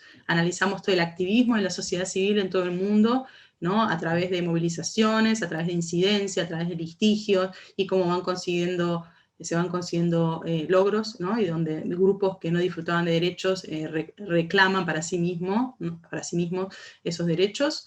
Entonces hacemos esas otras actividades de investigación, y también con nuestras investigaciones nos muestran que la sociedad civil enfrenta fuertes restricciones de recursos. Nuestro pequeño aporte más reciente a este problema es, bueno, por lo menos tratar de disponibilizar en una plataforma diferentes clases de recursos disponibles para la sociedad civil de la región, y entonces lanzamos hace poco, todavía no tiene tanta información, pero estamos empezando a poblar esta plataforma, que se llama Explorador, que también la encuentran fácilmente si ponen Civicus Explorador, con recursos para la sociedad civil de América Latina, ¿no? Recursos de todas clases, desde fondos y apoyos hasta guías, ¿no? Cajas de herramientas, asesoramiento legal, etc. Así que bueno, para concluir, un poco, en vez de marcar solamente, ¿no? Todas las dificultades, digo, bueno, hay algunos sitios a los que podemos recurrir en busca de apoyo. Bueno, lo dejo acá, y ahora sí me gustaría tener una conversación con ustedes. Muchas gracias. Muchas gracias, Inés. Qué chévere, qué interesante todo esto que cuentas. Bueno, no sé, yo creo que podemos empezar a discutir estos temas. ¿Alguien quisiera preguntar algo, comentar algo para empezar como a nutrir esta conversación? Yo tengo algunas cosas así como que me parece chévere preguntarte, pero quisiera darle la palabra a alguien que tenga alguna inquietud como para empezar a dinamizar la conversación. Gracias, Inés. Yo tengo una pregunta, no sé si es tonta. Por favor, en el penúltimo slide, Inés, que nos estabas contando de que en México es donde más matan periodistas y esto, terminaste diciendo como que la mayoría de restricciones y de violaciones de este tipo se ven en América, ¿cierto? Pues sí, como en esta región. ¿Hay alguna hipótesis de por qué? O sea, si hay lugares donde el nivel de violencia, no sé, pues hay guerras, no sé, Siria, en fin, pues ¿por qué en esa región? Mira, no tengo una hipótesis, o sea, no es algo que hayamos investigado. Te puedo decir intuitivamente algunas de mis ideas, ¿no? Porque hay algo que a mí siempre me llamó la atención, ¿no? Bueno, primero el nivel de activismo, ¿no? Que hay en la región. La verdad es que es una región donde hay más activismo de base que en ninguna otra parte, ¿no? Y más, por ejemplo, cuando vemos, bueno, ¿por qué ese foco en las mujeres, ¿no? Bueno, es que en América Latina las mujeres están estamos más movilizadas que en ninguna otra parte, ¿no? Hay una cosa que a mí, y esto me di cuenta en el curso de mi trabajo digamos, por razones, o sea, como más impresionistas, no es que yo hice una encuesta ni nada, ¿no? Pero de repente me di cuenta, por ejemplo, que mis colegas cuando organizábamos alguna actividad, ¿no? Y que con personas defensoras, invitábamos a gente de todo el mundo, ¿no? Entonces mis colegas, por ejemplo, de África, me decían, bueno, pero por favor, fíjate que necesitamos que haya equilibrio de género. Y yo no me tenía que preocupar por eso, porque yo simplemente me ponía a mirar, bueno, tenemos que invitar a defensoras o defensores del medio ambiente, de bueno, diferentes sectores, y yo me ponía a mirar en diferentes países quiénes estaban activos en esos temas, y eran todas mujeres. Me aparecían activistas mujeres por todos lados. Yo no tenía que esforzarme por conseguir una cuota de género para llenar. O sea, simplemente yo invitaba a las personas que estaban más activas en esos espacios y siempre eran mujeres. Y mis colegas de África estaban desesperados porque en África es muy difícil conseguir, o sea, incluso cuando uno invita a organizaciones que trabajan sobre temas de género, o sea, todos son hombres. ¿No? Entonces, digo, en América Latina hay un nivel de activismo y un nivel de activismo de mujeres que no tiene, yo creo que no tiene equivalencia a nivel global, ¿no? Entonces, claro, si miramos, por ejemplo, el nivel de represión de las protestas, ¿por qué hay tantas protestas reprimidas en América Latina? ¿Y por qué hay tantas protestas en América Latina? Porque no hay ese nivel de protestas en ninguna parte. O sea, la persistencia, la masividad, la cantidad de protestas que hay cada año en la región, ¿no? Es una sociedad civil muy movilizada, ¿no? Entonces yo creo que pasa por ese lado, de que finalmente hay mucha represión del activismo porque hay mucho activismo, y en otros lados hay mucho menos, ¿no? Pero es una sensación, ¿no? No lo tengo investigado, no les puedo decir, pero sí les digo, esto lo vemos todos los años, por ejemplo, cuando nosotros hacemos el relevamiento para hacer el informe anual del estado de la sociedad civil, donde reportamos todas estas protestas, las grandes luchas del año, ¿no? América Latina ocupa un lugar que es desproporcionado en relación hasta con su cantidad de población, o sea, es desproporcionado. El nivel de movilización social que hay en la región no tiene comparación. Wow, qué nota. Gracias. No. Bueno, me parece que Ira tiene levantada la mano. No sé si quieras preguntar algo, Ira. Sí, yo estoy muy alarmada con esta cuestión de la represión sexual de las mujeres. Es una cosa que yo no escuchaba desde no sé, el medioevo, las guerras, las conquistas del territorio europeo. Entonces me gustaría profundizar un poco más con los colegas, con ustedes que están en la región, sobre esto, porque creo que es algo que hay que solevar, hay que hacerlo conocer. Aquí en Europa, o sea, en Italia no se habla de ese tipo de represión. Sabemos igual que existe otro tipo de intimidación con el género femenino, de abusos para impedir la igualdad de género, pero la represión de manifestantes y activistas, hombres o mujeres, sexualmente es una cosa de la cual no se habla, no se dice, y yo estoy bajo shock. Claro, yo sé que no vivo en el mundo de Heidi, pero es gravísimo esto. Sí. ¿Y ustedes qué pueden hacer en este caso, Inés? ¿Qué podemos hacer desde qué punto de vista? A ver, yo creo que hay algo que es bueno, que es que hoy esto tiene visibilidad, porque no es algo nuevo, no es que está ocurriendo ahora y no ocurría antes, ¿no? Antes pertenecía a la categoría de cosas de las que mucho no se hablaba, ¿no? Pero no es que no ocurriera. De hecho, ojalá fuera cierto lo que decía de que esto no se veía desde el medioevo. O sea, creo que se ha visto cada minuto, cada año, cada día desde el medioevo para acá, ¿no? La violencia sexual ha sido, a ver, arma de guerra, ¿no? En todas las guerras sí, o sea, Sí, es pero utilizar. por parte de funcionarios del Estado, en modo tan categórico, Claro, mira, como un arma más sí, de agresión utilizada por un Estado. Es claro. esa la cosa que me sorprende. Sí, hay como una continuidad, yo te diría, por ejemplo, a medida que sabemos más y más sobre cómo fue el terrorismo de Estado, ¿no? Bajo las dictaduras del Cono Sur, por ejemplo, bueno, claramente la violencia sexual era un arma más de tortura utilizada contra las mujeres, sobre todo contra las mujeres. Y también lo estamos viendo en las protestas de los últimos años, o sea, hay como una continuidad, ¿no? Donde, por ejemplo, Chile, ¿no? Chile, donde la gente se levanta en Chile diciendo, ¿no? Se levantan contra la herencia de la dictadura, ¿no? Cuando empezaron las protestas por el aumento del boleto de metro, ¿no? Donde el eslogan era, no son 30 pesos, no es por los 30 pesos, son 30 años, son 30 años de una democracia condicionada por la herencia de la dictadura, ¿no? La ciudadanía se levanta con esa consigna y la reprimen con las tácticas de la dictadura, ¿no? De la misma manera, el aparato represivo sigue siendo el mismo. Y se denunciaron montones de casos de violencia sexual contra las mujeres mientras las detenían, mientras estaban detenidas, en el caso de Chile, ¿no? Entonces, ¿qué quiero decir? Que esto viene ocurriendo desde hace mucho tiempo y ahora, como ahora se habla, digamos, había un destape en los últimos años en relación, ¿no? con la violencia de género y especialmente con la violencia sexual. Ahora hay más espacio para que esto se visibilice, porque no creo que sea una novedad.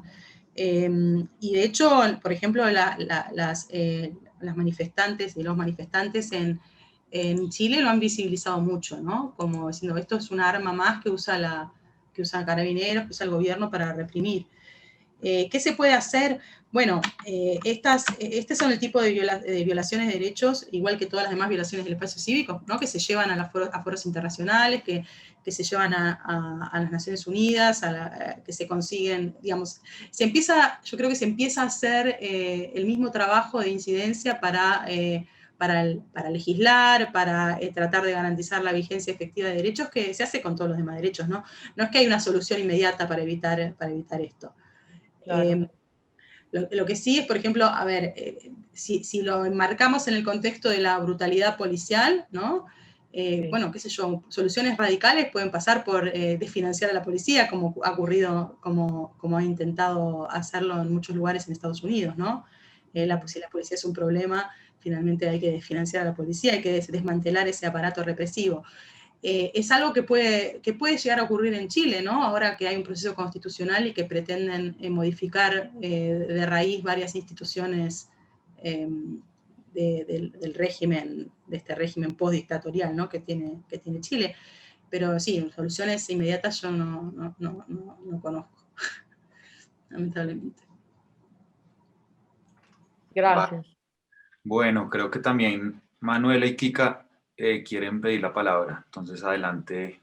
No sé quién la pidió primero, con quién quiere hablar. Manu o Kika. Bueno, yo tengo, Inés, muchas gracias por toda la presentación, muy esclarecedora. Yo al inicio escuché decirte que el espacio cívico no solo se ubicaba pues como en lo que se conoce como el espacio público, y eso también puede ser una pregunta, si el espacio público necesariamente implica o contiene el espacio cívico, o incluso ya han comprobado que, por ejemplo, las marchas, las plazas, no sé, la Plaza de Bolívar en Bogotá, que es donde siempre se reúne la manifestación, es donde más se presentan casos de violencia y de abuso policial. Últimamente se ha diversificado, pero anteriormente lo era así. Entonces, esa es como una primera parte de la pregunta, pero la concreta y la que tengo muchos deseos de hacerte es, ¿cómo entender también o cómo hace Cívicas para entender cómo se configura el espacio cívico dentro del terreno digital? ¿Y qué medición tienen para ver esas vulneraciones a los derechos y libertades que mencionas dentro del ámbito o del terreno digital también? Uh-huh. Bueno, a ver, el tema del espacio público, ¿no? Sí, el espacio cívico es como decíamos al principio, ¿no? Es tanto físico como virtual, entonces incluye obviamente, sobre todo en lo que se refiere a la libertad de reunión pacífica, incluye la ocupación de espacios públicos, ¿no? Y justamente como definición, ¿no? de que esos espacios efectivamente sean públicos, porque en muchos casos nosotros tenemos, o sea, lo que vemos claramente es que esos espacios que nosotros creemos que son públicos, en realidad no son espacios públicos, son espacios de propiedad del Estado, son espacios estatales que el Estado los restringe. Oficiales. Sí, entonces, efectivamente, en un contexto de espacio cívico abierto, los espacios públicos son espacios públicos que pueden ser utilizados para ejercer estos derechos, para manifestar opiniones, para expresar descontento, ¿no? Eso en lo que se refiere al espacio físico, pero la idea, digamos, es más reciente, ¿no? La idea de ampliar la definición para decir que es un espacio no solamente físico, sino también virtual, y que incluye el ejercicio de esas tres libertades también en las redes sociales, también en Internet, ¿no? Porque finalmente nosotros podemos asociarnos en Internet, podemos armar grupos, podemos ejercer la libertad de asociación en Internet, podemos ejercer la libertad de expresión, claramente, y podemos ejercer la libertad de reunión, de protestar, podemos hacer protestas virtuales, ¿no? Internet se usa en el contexto de la protesta de maneras muy diferentes. Se puede utilizar para organizar una protesta que después salga a las calles, ¿no? Para organizar algo que después ocurre en el mundo real, o para organizar algo que ocurre ahí mismo, que es una protesta virtual, ¿no? O sea, es un espacio cívico completo en el que se pueden ejercer estas tres libertades sin salir de ese espacio, ¿no? Y lo que, o sea, ¿cómo lo medimos? Bueno, en realidad lo medimos exactamente de la misma manera, porque nosotros evaluamos las diferentes restricciones que imponen los gobiernos o actores no estatales sobre estas tres libertades y pueden imponerlas ya sea en el espacio físico como en el espacio virtual, ¿no? Exactamente las mismas restricciones se aplican en los dos espacios. Lo que estamos viendo cada vez más es que justamente desde el momento en el que incluso en algunos momentos pareció que en contextos bastante represivos, ¿no? Trasladar el activismo a las redes sociales podía ser una forma de protección. ¿Por qué? Bueno, digamos, un espacio que tal vez estaba más sustraído, ¿no? al poder del Estado. Y de repente empezamos a ver que justamente el Estado se empezó a dar cuenta de que se estaban escapando, o sea, que como que el descontento se manifestaba de todos modos, y ese activismo molesto, si no podía expresarse acá, entonces se expresaba allá, y empezó a imponer las mismas restricciones que imponía en el espacio físico, las expone en el espacio virtual, con censura, con cierre del acceso, ¿no? De cortarnos el teléfono, cortarnos la conexión a internet, o bajar sitios, o qué sé yo, sí, bueno, o con leyes que penalizan ciertas expresiones, ¿no? La misma clase de censura que se ejerce con la prensa, se puede ejercer en las redes, o criminalizar, ¿no? Determinadas formas de asociación o de protesta, tratándolas como organizaciones criminales. Entonces, en realidad se empiezan a utilizar las mismas restricciones, o las cosas que no se pueden decir o hacer en el espacio público, tampoco se pueden decir o hacer en las redes, son expresiones, digamos, como, no sé, por ejemplo, las noticias falsas, toda esta cosa de que, o sea, las noticias falsas existen, son estrategias de desinformación, y muchas veces son los gobiernos los que impulsan esas estrategias de desinformación. Pero de repente los gobiernos empiezan a producir leyes sobre fake news, que son leyes para llamar fake news a todas las opiniones, a todas las informaciones que el gobierno prefiere que no se conozcan, ¿no? Aunque, entonces, creo que la tendencia, y esto es bastante nuevo, lo estamos empezando a ver, es muy preocupante, ¿no? De que finalmente las mismas restricciones se están replicando en las redes. Sí. Vale. Bueno, ¿quién más quiere preguntar? Yo. Por favor. Hola. Hola. Bueno, ojalá que el internet no me saque de acá nuevamente, pero bueno, Inés, muchísimas gracias por toda tu exposición maravillosa. Yo quedé muy, bueno, impresionada con este monitor que ya nos habían pasado y pude revisar. Y bueno, como tú dices, es bastante desalentador ver que solo el 3% de la población vive en lugares, digamos, donde no hay como tal una violación de derechos, bueno, como así ocurre en Venezuela, Colombia, en Cuba, ¿no? Donde más bien en Cuba está bastante más que restringido, está cerrado. En este sentido, yo pensaba mientras exponías, ¿no? Y hablabas acerca de, digamos, las acciones de los defensores de los derechos humanos. Entre esas acciones era la formación en derechos, etcétera.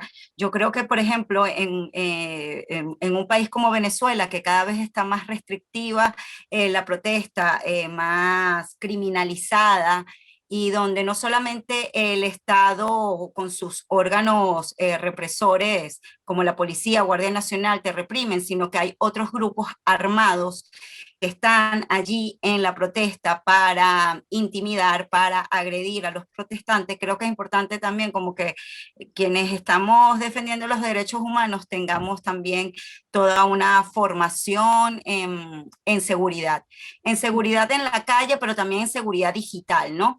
Un poco por la línea que venían hablando antes, ciertamente podemos hacer protestas a nivel digital, podemos sí, generar grupos virtuales, etcétera, y protestar, pero bueno, ¿cómo afinar mecanismos de seguridad en países donde los gobiernos son tan represores, donde penetran en tu intimidad inclusive a partir de lo virtual? Y creo que eso es como un reto que tenemos las y los defensores de derechos humanos, porque bueno, lo que podemos percibir acá en Venezuela es que sí, hay como cada vez se aprieta más la posibilidad de protestar. Bueno, un poco eso. Gracias. Sí, totalmente, totalmente de acuerdo. De hecho, eso lo empezamos a ver de repente en todas partes al mismo tiempo con la pandemia, cuando, bueno, demasiadas actividades, ¿no?, de la sociedad civil se trasladaron a Internet, y todo lo que era posible hacerlo en forma virtual, se empezó a hacer virtual, y de repente pasó a primer plano, ¿no?, la preocupación por la seguridad en las redes y por la seguridad de la información, la seguridad de la información cuando uno trabaja en el espacio digital, cuando no puede guardar en una caja fuerte unos papeles y donde de repente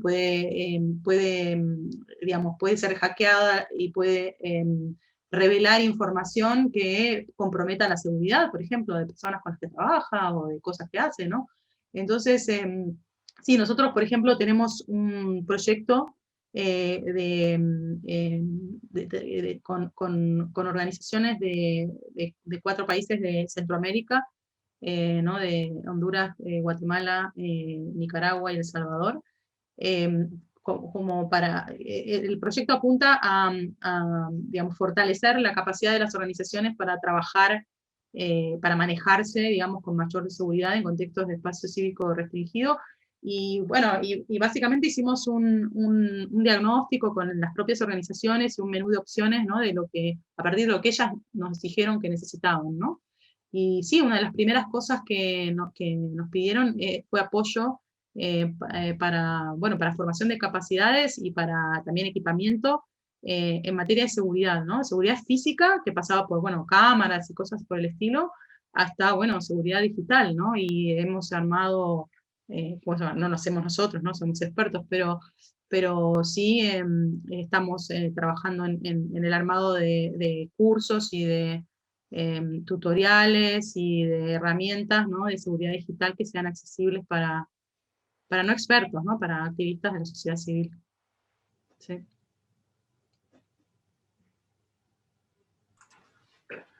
Muy bien. Ira, me parece que querías preguntar algo, o bueno, alguien más. Yo te tenía un par de preguntas, Inés. Bueno, son 2. En algún momento hablaste de cómo la tendencia en general en las Américas es como de degradación del espacio cívico. Quisiera saber si hay como alguna hipótesis de, pues, qué es lo que está pasando más o menos a nivel regional. Eso por un lado. Y la otra es en relación también a lo que mencionaba sobre cómo los medios masivos de comunicación, sobre todo los oficiales, suelen como preparar el terreno para que luego sea más fácil, digamos, reprimir a los que se manifiestan, ¿no? Acá en este caso, por ejemplo, con el paro en Colombia, se le acusa a los manifestantes de vándalos o directamente de terroristas. Entonces quisiera saber también por el otro lado, qué tanto se ha estudiado el tema de, como lo llamamos acá, de la estigmatización de los defensores de derechos humanos, de la estigmatización de los manifestantes, qué tanto se sabe sobre eso, porque creo que un vínculo directo, una de las causas también como más directas del asesinato, por ejemplo, de líderes sociales o de líderes de defensores de derechos humanos en Colombia, tiene que ver pues con la estigmatización por parte de líderes o partidos de derecha, etc. Son esas dos preguntas. Sí, a ver, la primera era, ¿por qué? Sí, la tendencia como de la... Sí, bueno, a ver, no es que en América Latina esté empeorando más que en otras partes, ¿no?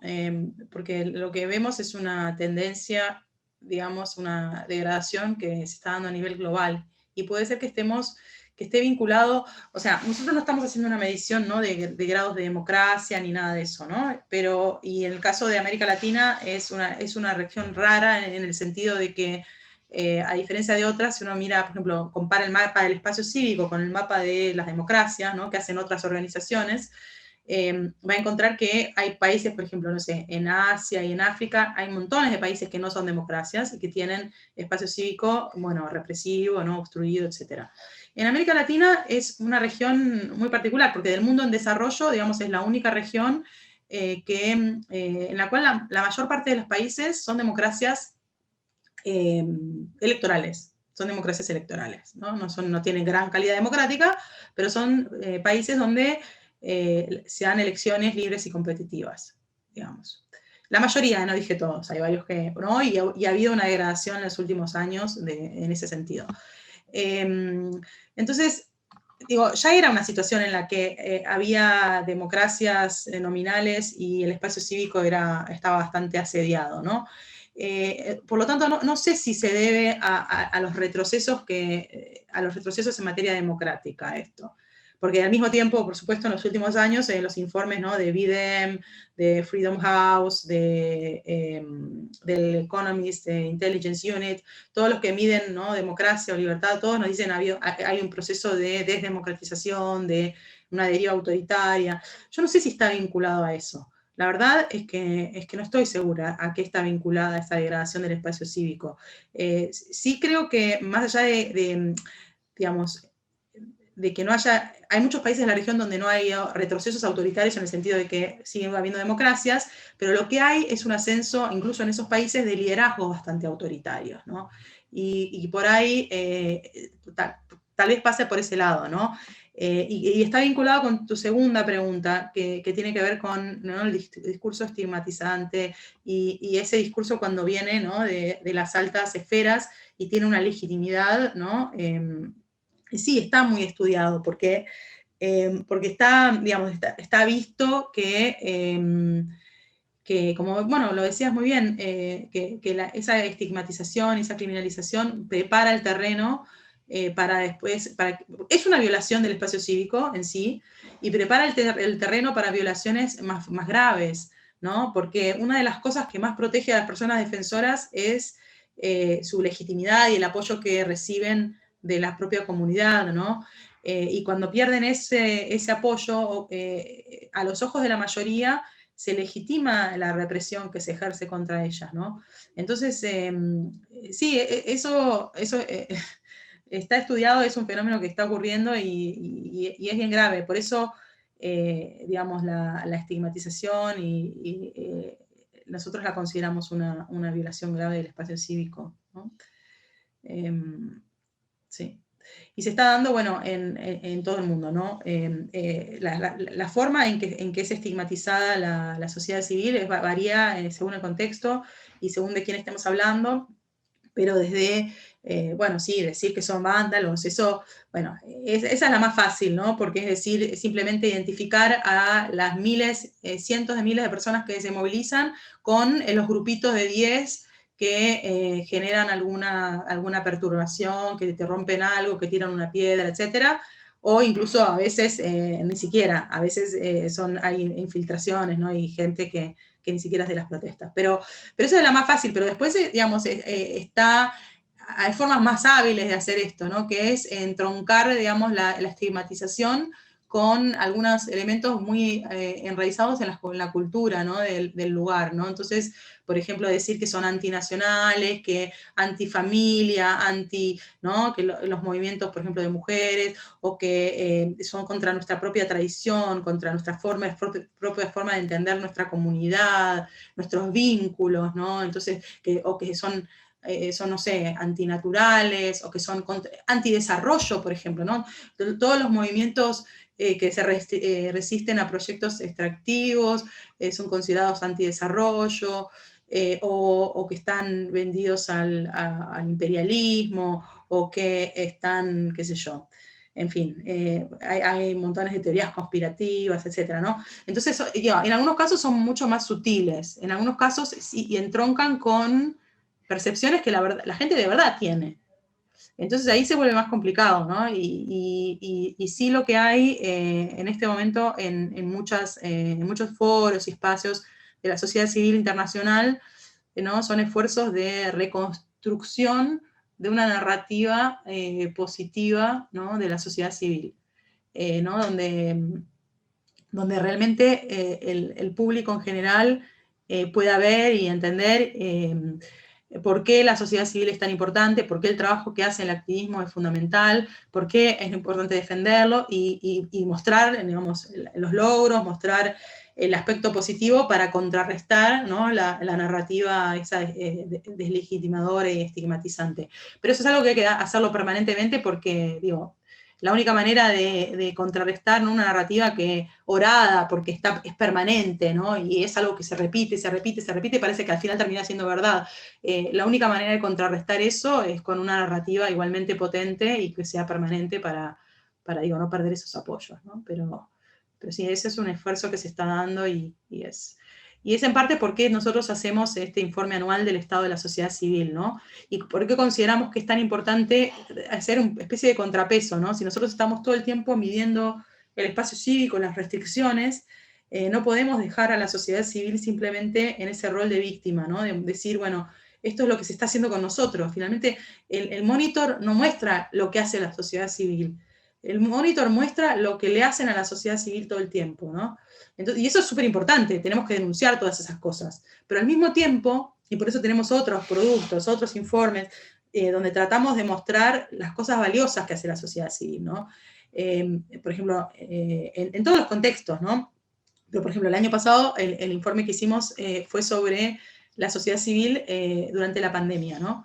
Y cómo si la sociedad civil no hubiera existido, hubiera habido que inventarla, porque todas las cosas que la sociedad civil hizo para movilizar solidaridad, para rellenar, ¿no? Los huecos que dejaba libres la inacción del Estado, la inoperancia de los mercados, o sea, que finalmente sin sociedad civil todo hubiera sido mucho peor, ¿no? Entonces eso hay que mostrarlo todo el tiempo, porque sí, curiosamente de todos los sectores, ¿no? De todos los actores, ¿no? Del Estado, los actores estatales, los gobiernos, los actores que funcionan en el mercado, ¿no? Las empresas. Bueno, la sociedad civil es el único que tiene todo el tiempo que justificar su propia existencia. Los demás parece que está claro para qué existen, pero nosotros tenemos que todo el tiempo justificar por qué somos tan importantes y por qué tienen que respetarnos nuestro derecho a existir. Y bueno, hay que hacerlo.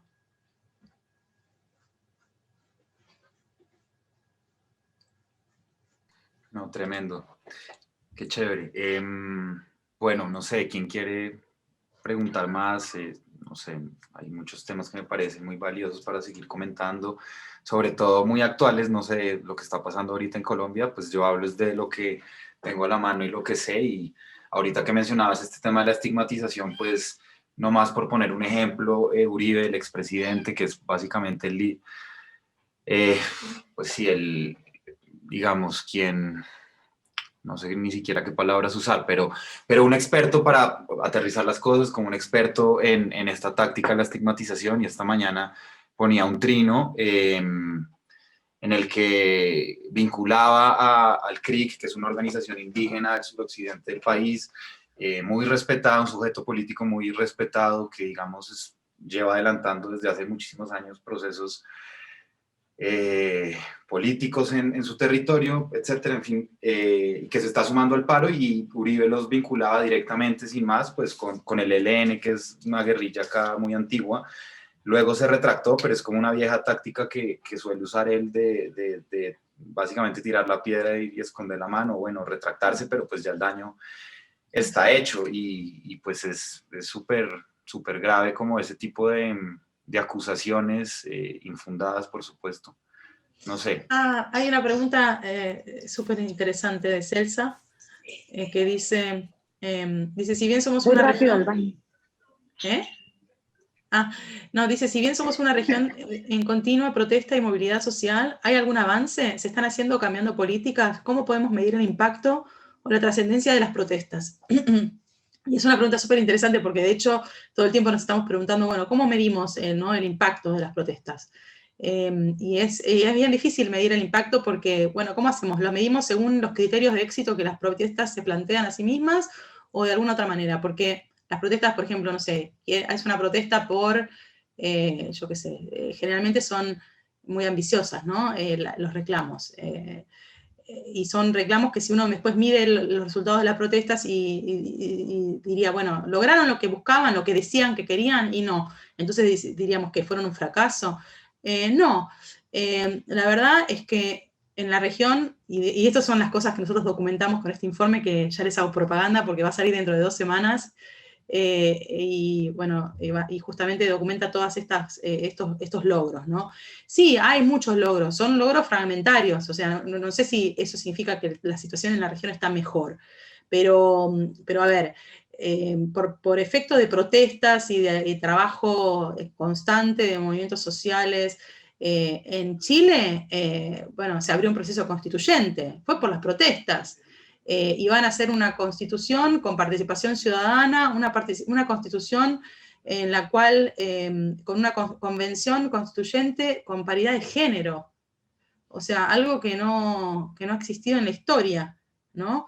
Entonces, eso es directo, y es directo un logro de las protestas. Después tenemos, qué sé yo, las protestas del año pasado, protestas que frenaron, por ejemplo, medidas neoliberales, ¿no? De ajuste, que frenaron aumentos de tarifas, que frenaron, no sé, negociaciones con el FMI en, no sé, en Costa Rica, o sea, frenar políticas impopulares. Bueno, sí, lo que pasa es que después se acaban las protestas y el gobierno vuelve a intentarlo. ¿Va a volver a haber otra protesta para parar eso? Bueno, a veces sí. Hay países donde se legalizó el matrimonio igualitario, países donde, bueno, Argentina se legalizó el aborto, ¿no? Eso es protestas, presión. ¡Claro! O sea, claro que, o sea, yo diría, a ver, no ha habido un montón de avances, pero todos los avances que hubo vinieron de las protestas, todos vinieron de la gente en la calle o de los movimientos sociales protestando y presionando de diferentes maneras, ¿no? En las calles, a nivel institucional, con incidencia política con el Congreso, con campañas de opinión pública, con, bueno, por todos los frentes al mismo tiempo, ¿no? Esas son las estrategias que mejor funcionan. Cuando estás utilizando diferentes tácticas combinadas y encarando el problema desde todos los ángulos. Pero básicamente yo diría, todo lo que pasó de bueno vino por ese lado. Entonces, sí, o sea, por eso también empezamos a mirar este informe y todas las cantidades de cosas que se consiguieron en el mundo en este año, una cantidad desproporcionada viene de América Latina. Porque, bueno, porque tenemos ese activismo, ¿no? Sí, Alejandra, tiene la mano levantada. Inés, primero que todo, darte las gracias. De verdad que es algo que yo no conocía.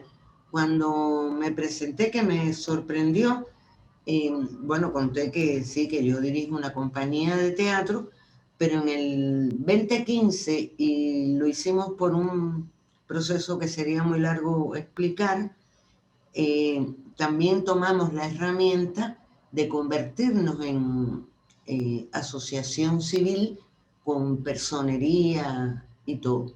Bueno, yo me doy cuenta, incluso por las circunstancias que tenemos, no solo de las protestas, además una situación extrema que es la pandémica, pero me quedé pensando, por una parte, en la pregunta, o sea, en tu respuesta, ¿cómo se puede medir los logros?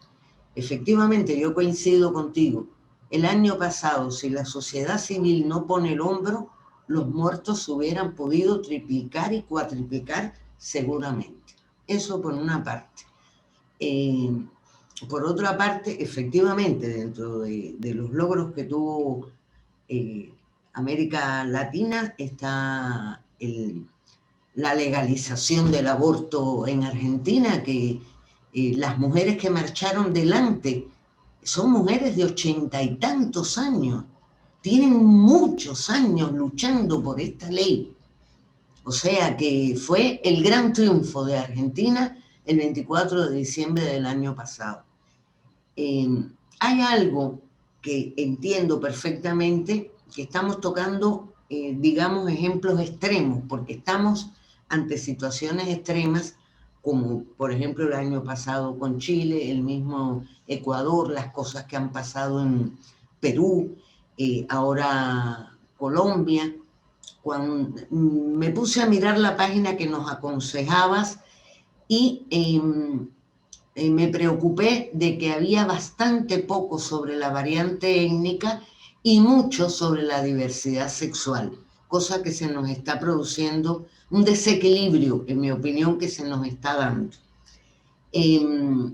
Por ejemplo, cuando Ira decía, pero esto de las violaciones me suena como al medioevo, yo rápidamente pensé, pero madre mía, en los 3 siglos que fue la trata esclavista, para no seguir trayendo esclavos de Europa, se violaban a las mujeres negras en América. Nosotras somos como la antonomasia en ese sentido de ejemplo de violación, no es la... Es decir, se termina a duras penas a finales del 18. Pero hay otra, digamos,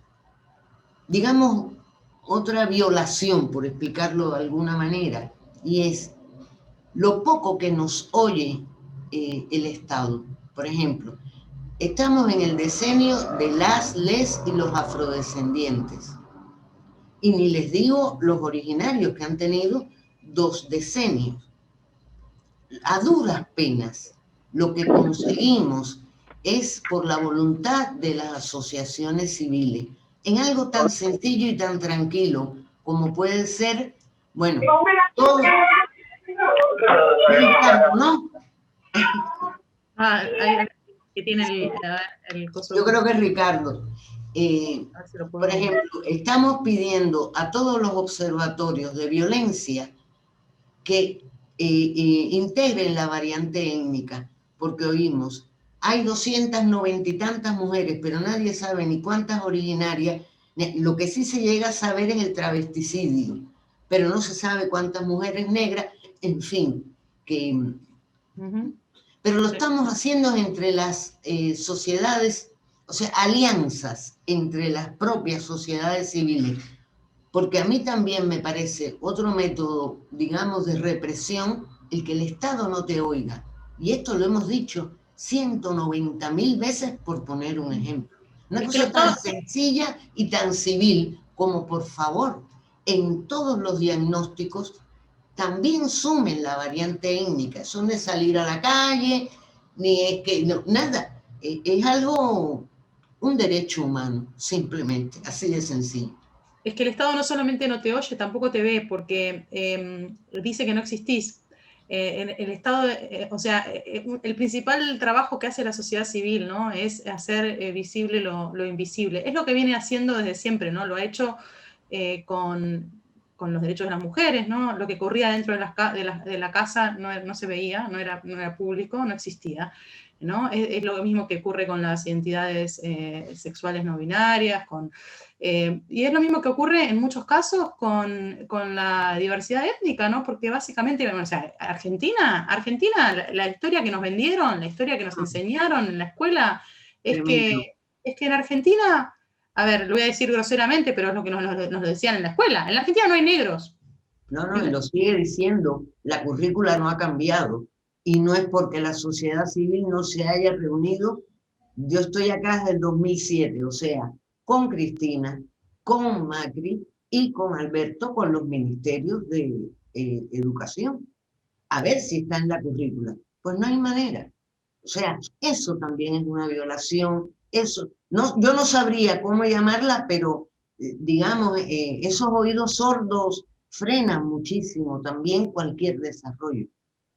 Exacto, bueno, ese es el trabajo básicamente que viene haciendo históricamente la sociedad civil y que lamentablemente hay que hacerlo hasta el día que conseguimos que el Estado tome la posta, ¿no? Y eso pasa porque, a ver, el tema de, bueno, no, ni una menos los femicidios. O sea, el femicidio no existía, realmente no existía.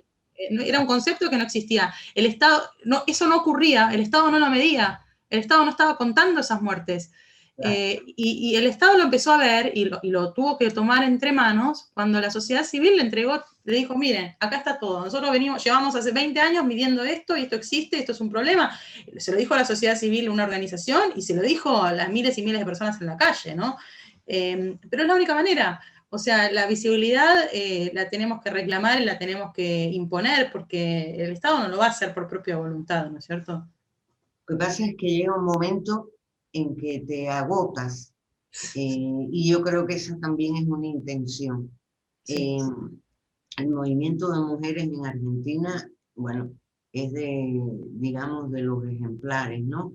No solo la ley Micaela, que ha conseguido transversalizar todos los ministerios, la ley Brisa, con un problema tan serio que las víctimas colaterales, hasta hace unos años, porque no se pierde la patria potestad, quedaba en manos del femicida. Entonces, con la ley Brisa, y esto lo consigue la Casa del Encuentro, que es una asociación civil, consigue que se les dé un dinero para la formación, pero ese dinero no lo puede recibir nadie que tenga cuentas con la ley. O sea, tiene que ser una tía, tiene que, de alguna manera, proteger a ese niño o a esa niña que quedaba en manos del asesino de su mamá. Es tremendo lo que estoy diciendo, y de ejemplos hay miles. O sea, bueno, pero exacto, ese es el punto. Yo cada vez estoy más convencida, y cuanto más lo pienso, ¿no? Y cuanto más lo investigo, cada vez estoy más convencida, ¿no? Que finalmente todos los grandes temas, ¿no? Todas las grandes revoluciones de las últimas décadas o siglos, la hicieron los movimientos sociales. O sea, los cambios, ¿no? Los grandes temas de la agenda de hoy, los grandes temas globales, desde el cambio climático hasta, no sé, los derechos de las mujeres, pero todo lo que imaginen, cualquier gran tema que esté en la agenda, ¿quién lo puso en la agenda? Empiecen a rastrear, y fue seguramente un movimiento social. O sea, los gobiernos básicamente gestionan la rutina, pero las cosas que irrumpen en esa rutina y que cambian las cosas no vienen de los gobiernos, vienen de la sociedad civil. Puedo decir una cosa rapidito y después los dejo porque ya son las 2 de la mañana. Gracias, Alejandra, por esto, por introducir este tema. Y lo que decía Inés, que son las organizaciones sociales a inserir los temas y hacer el llamado. Aquí, en este momento en Italia, se está escribiendo la reforma del compacto del espectáculo, o sea, todo lo que trabaja en el mundo del espectáculo. Con la pandemia, en todos los países, los actores y las personas que trabajan en el mundo de la cultura han sollevado marchas y protestas. Antes de la pandemia, muchos artistas se pusieron su voz para hablar en nombre de las personas que no tienen voz, ¿no? Como se dice, de las minorías. Entonces el trabajo del actor ya no es solamente un trabajo cultural, sino también un trabajo social. Entonces me llamaba mucho la atención el hecho de que se siga llamando todavía en español o en Sudamérica actores, los diferentes elementos que reaccionan o que accionan en la sociedad. Es particular esto. Eh, y, y yo, como sigo la causa de los actores afrodescendientes en Italia, que era una cosa que no se había nunca tratado, inicié hace 3 años y ya tenemos resultados en los cuales se comienza a dar más espacio a cómo racontar la piel negra en el cine y en la televisión. Hoy hablé con una persona para introducir tutelas para los trabajadores transgender, afrodescendientes o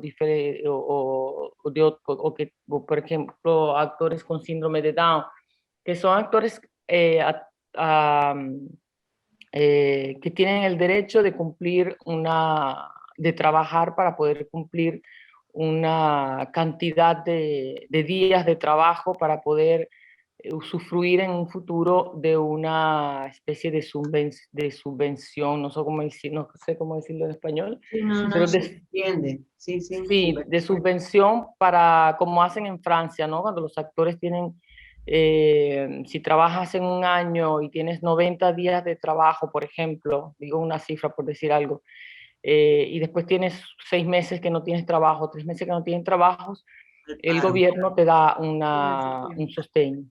Pero claro, un actor afrodescendiente, un actor transgender, un actor de una minoría, no puede tener la garantía de cumplir con esas fechas porque no tiene el respaldo del gobierno, porque nuestro trabajo nos lo dan otros.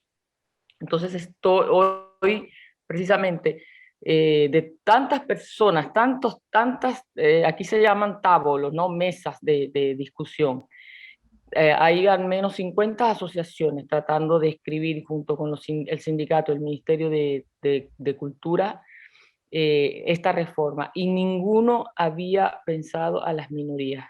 Entonces, como decías tú, Inés y Alejandra, claro, eso no somos nosotros las asociaciones, el civil que eleva la pregunta. Y yo los invito a las instituciones latinoamericanas que comiencen a usar también la imagen inclusiva, no solo el lenguaje inclusivo, ella, él, ella, todos, todas, todes.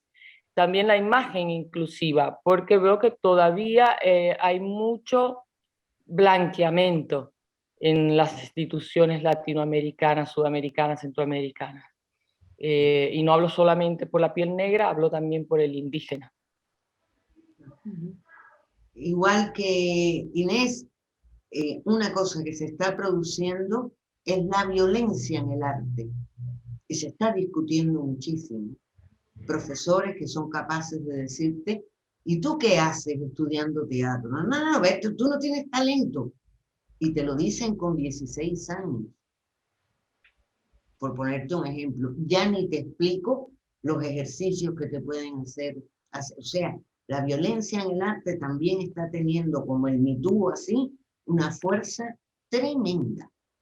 Como lo decían las compañeras que hablaban de las violaciones. O sea, son muchos los reclamos y sí, pienso como dicen ustedes que tenemos que seguir empujando, aunque nos cansen. Sí. Felicitaciones a las compañeras de Venezuela por todo lo que han hecho por la cuestión de la violencia. Felicitaciones por eso. Pues muchas gracias. Yo quería intervenir un momentico y como para ir cerrando, porque a mí creo que el trabajar con tantos suecos me ha hecho intentar ser muy puntual, siempre ahora en todos los espacios. Y ya les hemos robado 9 minutos digamos, del tiempo que teníamos planeado para hoy. Pero quería cerrar, pues por un lado, obviamente, Inés, es que quiero decirle algo a Alejandra. Inés, muchísimas gracias por este espacio. Creo que nos enseñó a todas montones, hay muchísima información para ponerse uno a jugar con el monitor y poder hacer muchísimos análisis, encontrar similitudes. Solo escuchándote se me ocurrieron un montón de ideas de como cruces, que un poco la idea de este espacio y en general del trabajo, creo que de la sociedad civil debe ser encontrar esos cruces en donde se están enfrentando las mismas dificultades en diferentes lugares, y así como en algún momento, Inés, decías, los estados y las dictaduras y los gobiernos en general se copian entre ellos de modelos, nosotros también deberíamos hacer eso para resistir, ¿no? Entonces, por ejemplo, lo que hablabas hace un rato de que el primero que sacó esta ley de financiamiento internacional fue Rusia, y ahora es la nueva moda en Latinoamérica. Entonces, no solamente diálogos entre nosotros, sino también con otros en otras regiones que lo llevan enfrentando hace rato esos mismos patrones. Y quería contarle a Alejandra, bueno, que seguro lo sabe, pero lo voy a poner en el chat, en el chat de más ahorita en un momentico. Hay una organización, de hecho, que se dedica a trabajar mucho el tema de libertad de expresión artística. Bueno, hay muchos. Y hay una fundadora de las que hacen parte digamos, de las fundadoras de Artemisas, Juliana ahora me corregirá si estoy diciendo burradas, que justamente trabaja ya. Ellos hacen un informe muy interesante sobre cuál es la situación de la libertad de expresión artística en el mundo, y hay unos análisis impresionantes sobre lo que sucede en Latinoamérica. No más, digamos, lo que Camila, por ejemplo, contaba hace un rato relacionado con Cuba. Hoy en día la explosión cubana es gracias al arte. No se le puede dar las gracias a nadie más que al arte. Y por ejemplo, aquí en Colombia, y así podemos seguir con un montón de ejemplos de espacios que han sido censurados porque se han, a través del arte, expresado el inconformismo. Aquí, por ejemplo, hubo hace, ya no sé si fue 1 año o 2 años, que se hizo un graffiti súper grande en una calle que decía ¿quién dio la orden? Y se ponían las caras de las personas que habían sido, ay sí, Juli, gracias por haber puesto el informe, que habían sido los generales que habían dado las órdenes para todos los falsos positivos en Colombia, y que en los procesos de investigación todos sabemos quiénes son, pero siguen impunes. Y ese graffiti, los mismos militares, la policía, etc., el Estado lo mandó a eliminar. Y bueno, lo único que hicieron fue que ahora haya camisetas, pósters, hasta tapabocas, de todo, con quien dio la orden, porque cuando hay mensajes tan poderosos, el arte tiene como ese gran poder que es dar mensajes poderosos de manera muy sencilla y cuestionar. Creo que es la naturaleza, una de las grandes naturalezas del arte. Y justo por eso es que queremos canalizar también muchas de las discusiones que tenemos aquí en esta residencia, en esa tercera fase de esta residencia, que es ese trabajo artístico, esas reflexiones, donde podamos empezar a conectarnos y buscar formas para conectar a otros de maneras innovadoras en la región. Con esto me despido. Muchas gracias a todos los que se quedaron hasta el final. Valió la pena, a pesar de la lluvia, las protestas y el problema de internet que muchos han tenido también hoy. Nos vemos el otro miércoles y seguimos conversando en el camino y en el chat. No sé, Juli, si quieres decir algo más o ya. No, muchas gracias por el espacio, Inés, Pía, por la invitación. A Inés, muy interesante esta conversación. Les enviaremos la grabación de esto. En Canvas quedan las lecturas, la presentación y todos los soportes que mandó Inés. y otros referentes que vamos a ir enviándoles artísticos en paralelo a los temas que vamos trabajando en cada sesión. Entonces, pues gracias y que descansen. Chao, hija de Mae. Chao, un gusto conocerte. Chao, gracias. Gracias a ustedes. Gracias. Muchas gracias, maravilloso. Chao, un abrazo. Un abrazo, muy interesante todo lo que se habló hoy. Hasta luego.